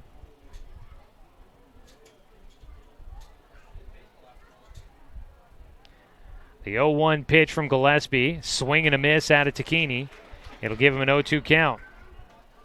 So Luke Lucido, he's been a utility knife for the Docs this season. He's played some at first. Now in left field. He's DH'd a lot. Pinch hit. Pinch run. I think you could possibly see him do anything besides pitch or catch here this season. The 0-2 delivery for Gillespie just misses on a breaking ball.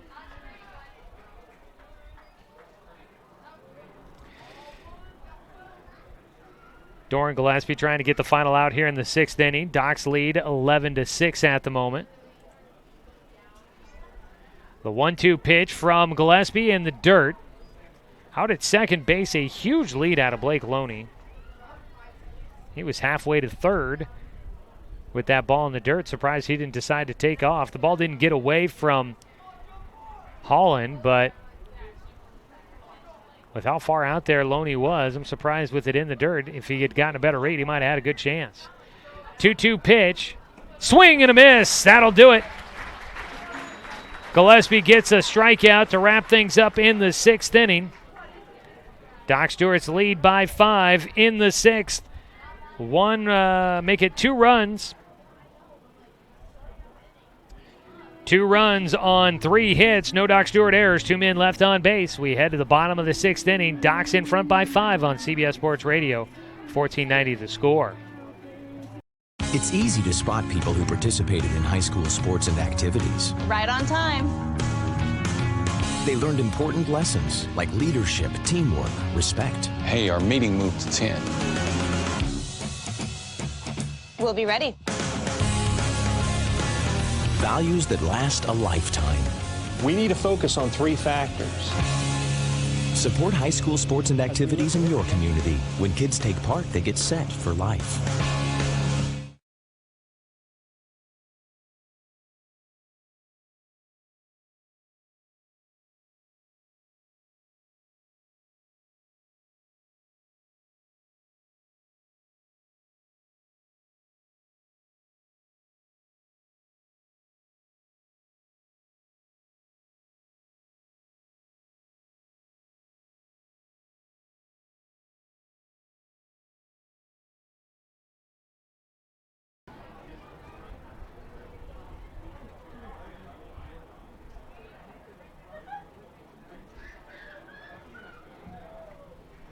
Leading off for the Doc Starting things out for the Doc Stewarts. Zach Mandera. Zach Mandera will get a chance to hit for a fourth time. Mandera is 1 for 3 in the ball game. Last time up, had a double, an RBI double back in the fourth inning. Docs lead 11-6. JT Overstreet on the mound. First pitch, a breaking ball in the dirt for ball 1. Doc Stewart's baseball this afternoon, brought to you by Cruz Farms Market. Don't forget the pie, now open for the season. Another pitch in the dirt for a 2-0 count now against Mandera. Mandera, Johnson, Gillespie due up here in the 6th inning. Doc's looking to add some more insurance runs. 5 runs and they'd finish the game if they can get something big going. A ball in the air out to right field. Blake Loney on the run, twisting and turning. He's lost it, diving for it. Hey, did he make the catch? He did. Wow. That is an impressive catch by Blake Loney, diving to the dirt. He makes that catch. He was twisting and turning all over the place. He made the catch and just laid there. He splatted on the turf. And I think everybody in the stadium thought that he was just laying there dejected that he didn't make the catch. But he had snagged it just at the last second, making an acrobatic play for the first out. Man, he was running all over the place to get underneath that one. One away. First pitch misses for Cody Johnson. If that one had dropped, somehow, some way, if it had dropped, Mandera probably would have had a triple out of it, if not more. The 1-0, Cody fouls away. Cody Johnson at the plate. He is 1 for 2, but he has gotten on base 3 times and scored every time. Big day for Cody Johnson. 1 for 3. Excuse me, make it 1 for 2. He does have an RBI on his single in the 4th inning, up for a 4th time. Time called just before JT Overstreet goes into his motion. Overstreet on in relief, came in the 4th inning. He has now pitched an inning, make it 2 full innings he has worked. 1-1 pitch for Johnson, a breaking ball. Strike 2 taken.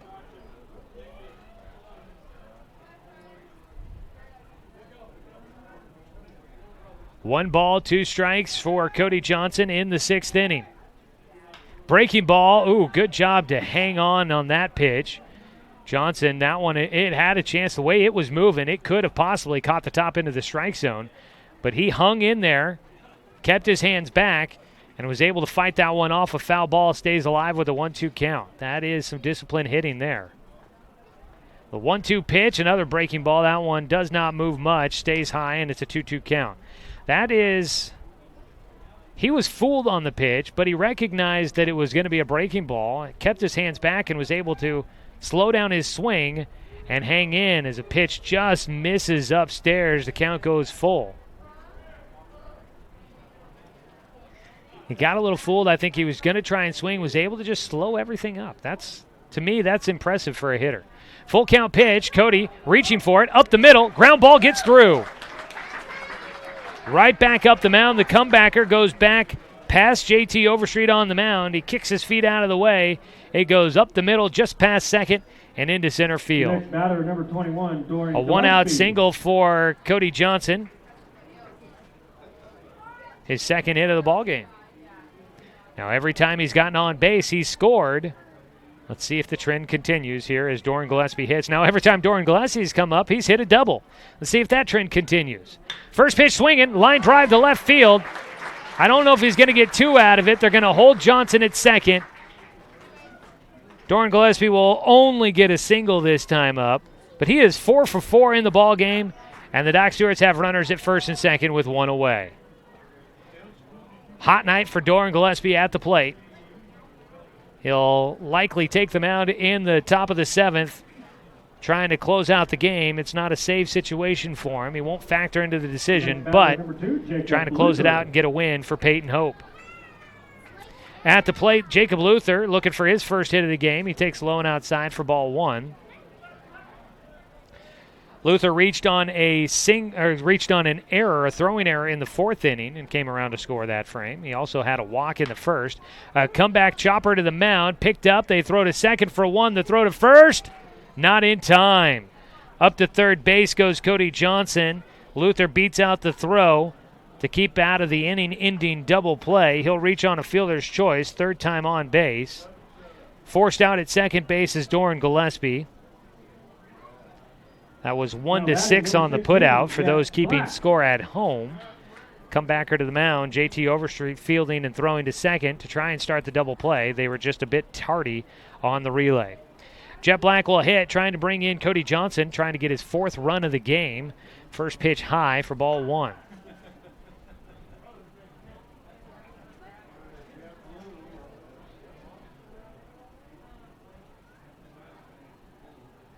The 1-0 for Jet. It's a slow roller through the middle of the infield. Rasica with it is throw to first. Rounds out the inning. Final out made. 6-3 put out on the slow roller on the infield by Jet Black. And Cody Johnson so close, but he'll miss out on scoring his 4th run of the ball game.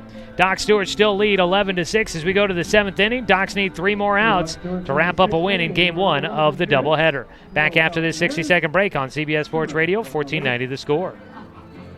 Season is finally here, but remember, respect the water. Don't swim and don't go in the water if it's under 60 degrees. Swimming in water under 60 degrees is life-threatening. It could cause hypothermia, which means your limbs paralyzed and you can't get out of the water. Each day, the water temperature of the Umpqua River will be posted on kpic.com and kval.com, and in the morning weather on KPIC. Respect the water. Know the temperature. Brought to you by the Respect the Water Safety Committee.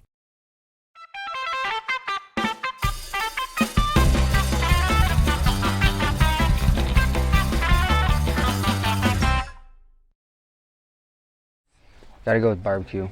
Cracked pepper. Spitz cracked pepper. Spitz cracked pepper. Aunt Carol's barbecue seeds. Barbecue. Ranch. Barbecue. Barbecue. Ranch.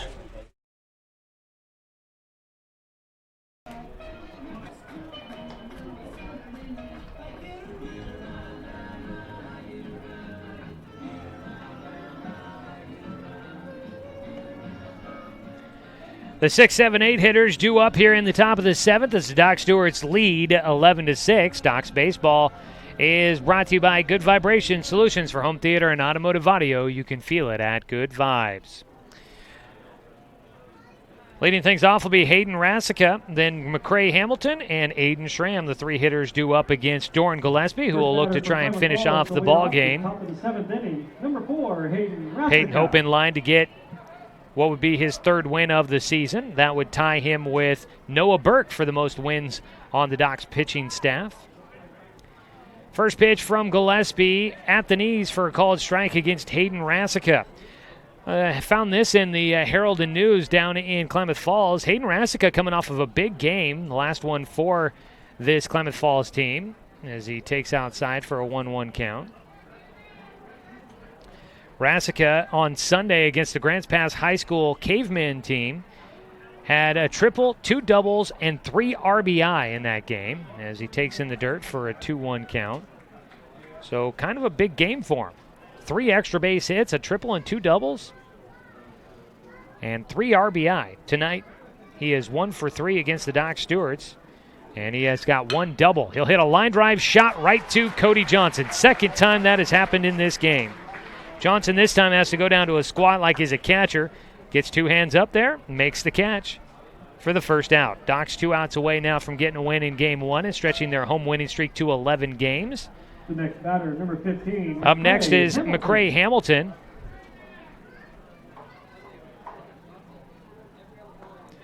First pitch, strike 1 against Hamilton.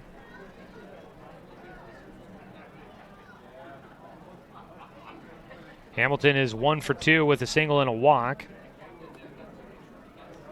Ground ball comebacker knocked down on the mound by Gillespie. He'll collect it and over to Stone for out number 2. The next batter, number 3. 2 down. Aiden Schramm. And Aiden Schramm will stand in next.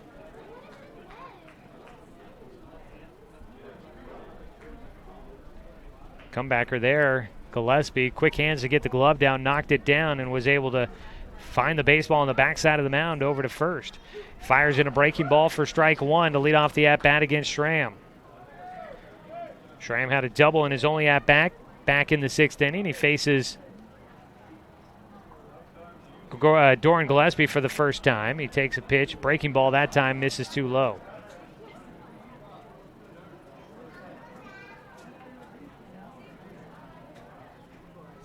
A 1-1 pitch from Doran Gillespie. Fastball challenges him there. He fouls it off for strike two.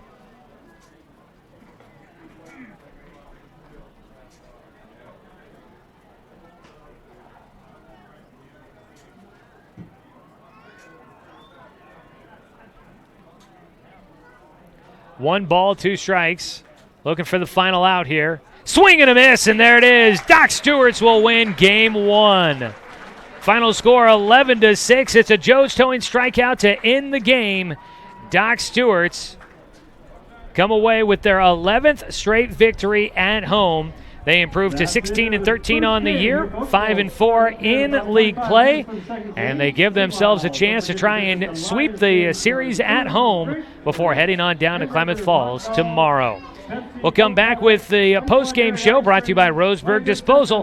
Game 1, 11-6. Doc's the winners. Back with more after this on CBS Sports Radio 1490, The Score. This county is your home. But no matter where life takes you, Cascade Community Credit Union will be there whenever you need us. We'll be there with access to over 30,000 no-fee ATMs worldwide. We'll be there with an auto loan for your next vehicle. And when you're ready to make your dreams a reality, we'll be there with a home mortgage and one-on-one support every step of the way. Because commitment to our members is reflected in everything we do. Cascade Community Credit Union, there whenever you need us. Swimming season is finally here. But remember, respect the water. Don't swim and don't go in the water if it's under 60 degrees. Swimming in water under 60 degrees is life-threatening. It could cause hypothermia, which means your limbs paralyzed and you can't get out of the water. Each day, the water temperature of the Umpqua River will be posted on kpic.com and kval.com, and in the morning weather on KPIC. Respect the water. Know the temperature. Brought to you by the Respect the Water Safety Committee.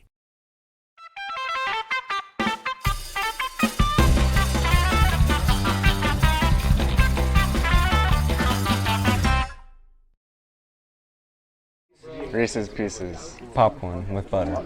Starburst. Popcorn. Okay. Skittles. Popcorn. Swedish Fish. Oh.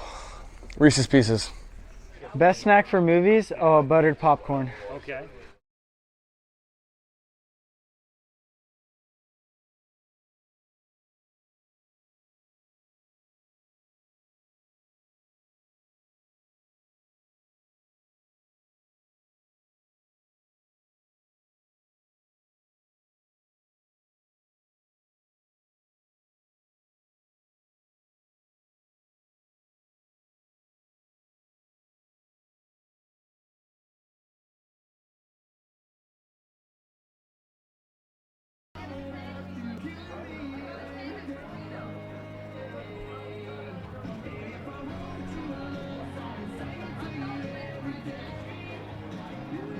Final score, Doc Stewart's win 11-6 on top of the visiting Klamath Falls Falcons. Doc's improved to 16-13 on the season, and the Falcons will fall to 14-18 on the year.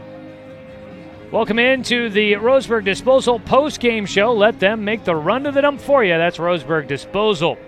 Let's take a look at the Garrettson Building Supply scoreboard update, checking those final numbers on the board. 6 runs on 11 hits, 3 errors for Klamath Falls, 7 men left on base. For the Doc Stewarts, 11 runs on 12 hits, no errors, and they had 7 men left on base as well. Picking up the win is Peyton Hope. He goes to 3-2 on the season. Heath Rassica takes the loss for Klamath Falls.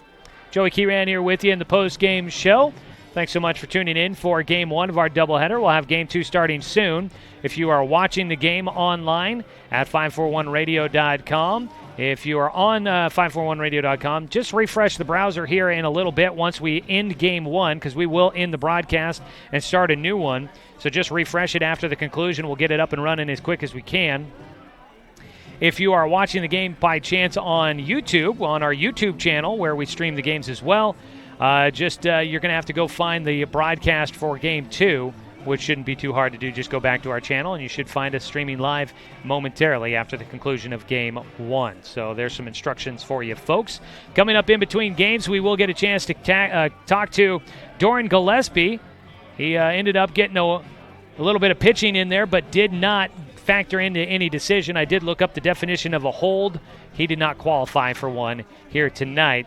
We will talk with Doran, though. He had a big game here tonight. Doran Gillespie going 4 for 4 in the ball game with 3 doubles and a single. So big night for him, and we get a chance to talk to him coming up here soon. It is our Umpqua Dairy Player of the Game interview. All right, let's look at the game recap brought to you by the News Review Sports section. For more on today's game, pick up a copy of the News Review print edition coming up tomorrow. Well, it started out with the Doc Stewarts leading 4-0 in the first inning. 4 runs on 3 hits, 2 errors. Docs take the early lead, but Klamath Falls rallied back. They scored 4 runs. Klamath Falls scored 4 runs in the top of the second inning to tie the game up at 4-4. And then in the bottom of the second, Docs would retake the lead, make it a 5-4 score in favor of the Doc Stewarts. Docs added another run in the third inning, and then they really broke it open with 5 runs in the bottom of the fourth. The 5 runs made it at the time 11-4, and the Docs would hold the lead the rest of the way. Klamath Falls got 2 runs back in the 6th inning, but not enough to keep the game going. Again, the final score 11-6. Docs win their 11th straight game here at home, and the Docs now are 5-4 in league play. We'll try and see if we can get any scores from other games from around Area 4 and update our standings, let you know where the Doc Stewarts sit in those matchups. We'll go ahead and take our break. When we come back, we'll look at some more of the individual numbers and name our Roseburg Refrigeration Player of the Game, your locally owned residential heating and cooling specialist. That's Roseburg Refrigeration.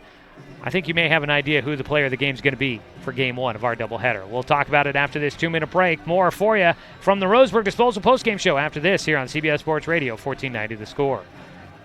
Season is finally here, but remember, respect the water.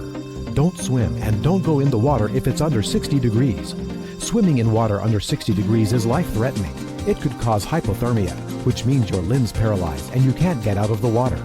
Each day, the water temperature of the Umpqua River will be posted on kpic.com and kval.com, and in the morning weather on KPIC. Respect the water. Know the temperature. Brought to you by the Respect the Water Safety Committee.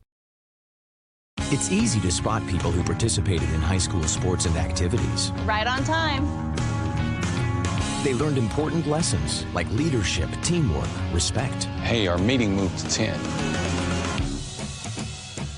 We'll be ready. Values that last a lifetime. We need to focus on 3 factors. Support high school sports and activities in your community. When kids take part, they get set for life. At Brook Communications, our job is to get results for your business, period. We can take your story and tell it to the people you want to reach in a way that compels first-time clients to become repeat customers. We get them through your door so you can do what you were meant to do. Proclaim your sales message to the largest audience of any media company in Douglas County. Brook Communications dominates through the power of 5 radio stations and 541radio.com. Results amplified. Locally owned. Brook Communications.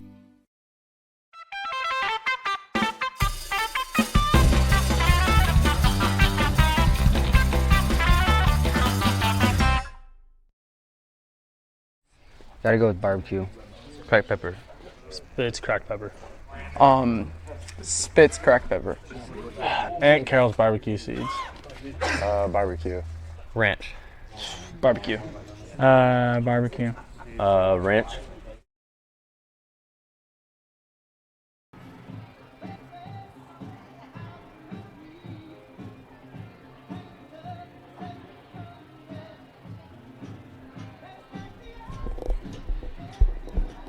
Game 1 in the books, 11-6. Doc Stewart's win. Doc's baseball post-game show brought to you by Roseburg Disposal. Let them make the run to the dump for you. That is Roseburg Disposal.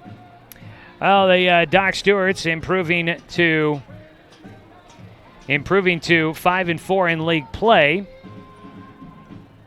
And with that, they will move up in the standings. We'll see how everything else goes. We did get a score, at least of one other Area 4 game. We'll report that for you here in a moment and pass that along to you as we'll take a look at our Garrettson Building Supply scoreboard update. But first, let's go ahead and look at some of the offense, or look at some of the numbers for you here today. Peyton Hope picks up the win. He goes 5 2/3, gave up 10 hits, 6 runs, all of them earned, 4 walks, 3 strikeouts. Doran Gillespie pitched an inning and a third in relief. Doesn't factor into the decision at all. Gave up 1 hit, no runs, 2 strikeouts. Taking the loss is Heath Rasica. He goes 3 1/3 innings, gave up 6 hits, 7 runs, 3 earned, 3 walks, and 3 strikeouts. JT Overstreet pitched 2 2/3 innings, gave up 6 hits, 4 runs, 2 of them earned, no walks, and no strikeouts. Looking at the offensive numbers for the Klamath Falls Falcons, 11 hits in the ball game. Josh Hamilton finished without one, though. He goes 0 for 3. Kyle Hadwick goes 1 for 2 with 2 walks and a single. Blake Loney goes 2 for 4 in the ball game with 2 singles and 2 RBI. Billy Miller goes 1 for 4 with an RBI single. John Mark Tacchini goes 2 for 4 with a single and a double and 2 strikeouts, 1 run scored. Hayden Raska goes 1 for 4 with a double and an RBI and a run scored. McCray Hamilton goes 1 for 3 with a RBI single, a run scored, and a walk. Heath Rasica went 1 for 2 in a short time, did score a run. Aiden Schramm got 2 at-bats and goes 1 for 2 with a double. And JT Overstreet goes 1 for 3 at the bottom of the lineup. For the Doc Stewarts, 1 for 4 for Garrett Russell to lead things off. Zach Holland goes 1 for 3 with a hit, a run scored, an RBI. A hit, a run scored, a sacrifice bunt in there. Jonathan Stone goes 1 for 3 with a hit, a run scored, and an RBI, and he had 2 runs scored. Luke Lucido goes 1 for 4. Zach Mandera goes 1 for 4, reached base twice, had an RBI double and scored twice. Cody Johnson scores 3 times, goes 2 for 3 in the game, and had a walk in there, an RBI single as well. Dorian Gillespie goes 4 for 4 with 3 doubles and an RBI, 1 run scored. Jacob Luther goes 0 for 3, but he reaches base 3 times, scores once. Jet Black goes 1 for 4, had 2 RBI, and does not score a run in the ball game. And that is a look at your numbers for tonight's ball game. It's time now to name our Roseburg Refrigeration Player of the Game, your locally owned residential heating and cooling specialist. Well, the Roseburg Refrigeration Player of the Game is Doran Gillespie. 4 for 4 with 3 doubles. I think that's good enough to earn you the Player of the Game nod most times out of the week. All right, folks, we will take a break. When we come back, we get a chance to catch up with Doran Gillespie. Before we do take that break, let's take a look at our Garrettson Building Supply scoreboard update. I told you I would, so let's do it. Medford wins against Willamette Valley 5-1 in Game 1 of their doubleheader, so Medford goes to 7-2 on the year. Willamette Valley goes to 5-4. Docks improved to 5-4. They'll move into a tie for second. Klamath Falls goes to 2-7 on the season. And then we've got Eugene and Grants Pass squaring off. No word on a final score from that one just yet, but we should be able to get some scores from that coming up a little later on throughout the evening. So right now, Doc's putting themselves up near the top of the league standings. We'll see how the rest of the night continues on for the Doc Stewarts here today. All right, we'll take that break. We'll come back with our audio from our interview with Doran Gillespie that we had a little bit earlier on. It's our Umpqua Dairy player interview when we come back after this break on CBS Sports Radio, 1490 The Score.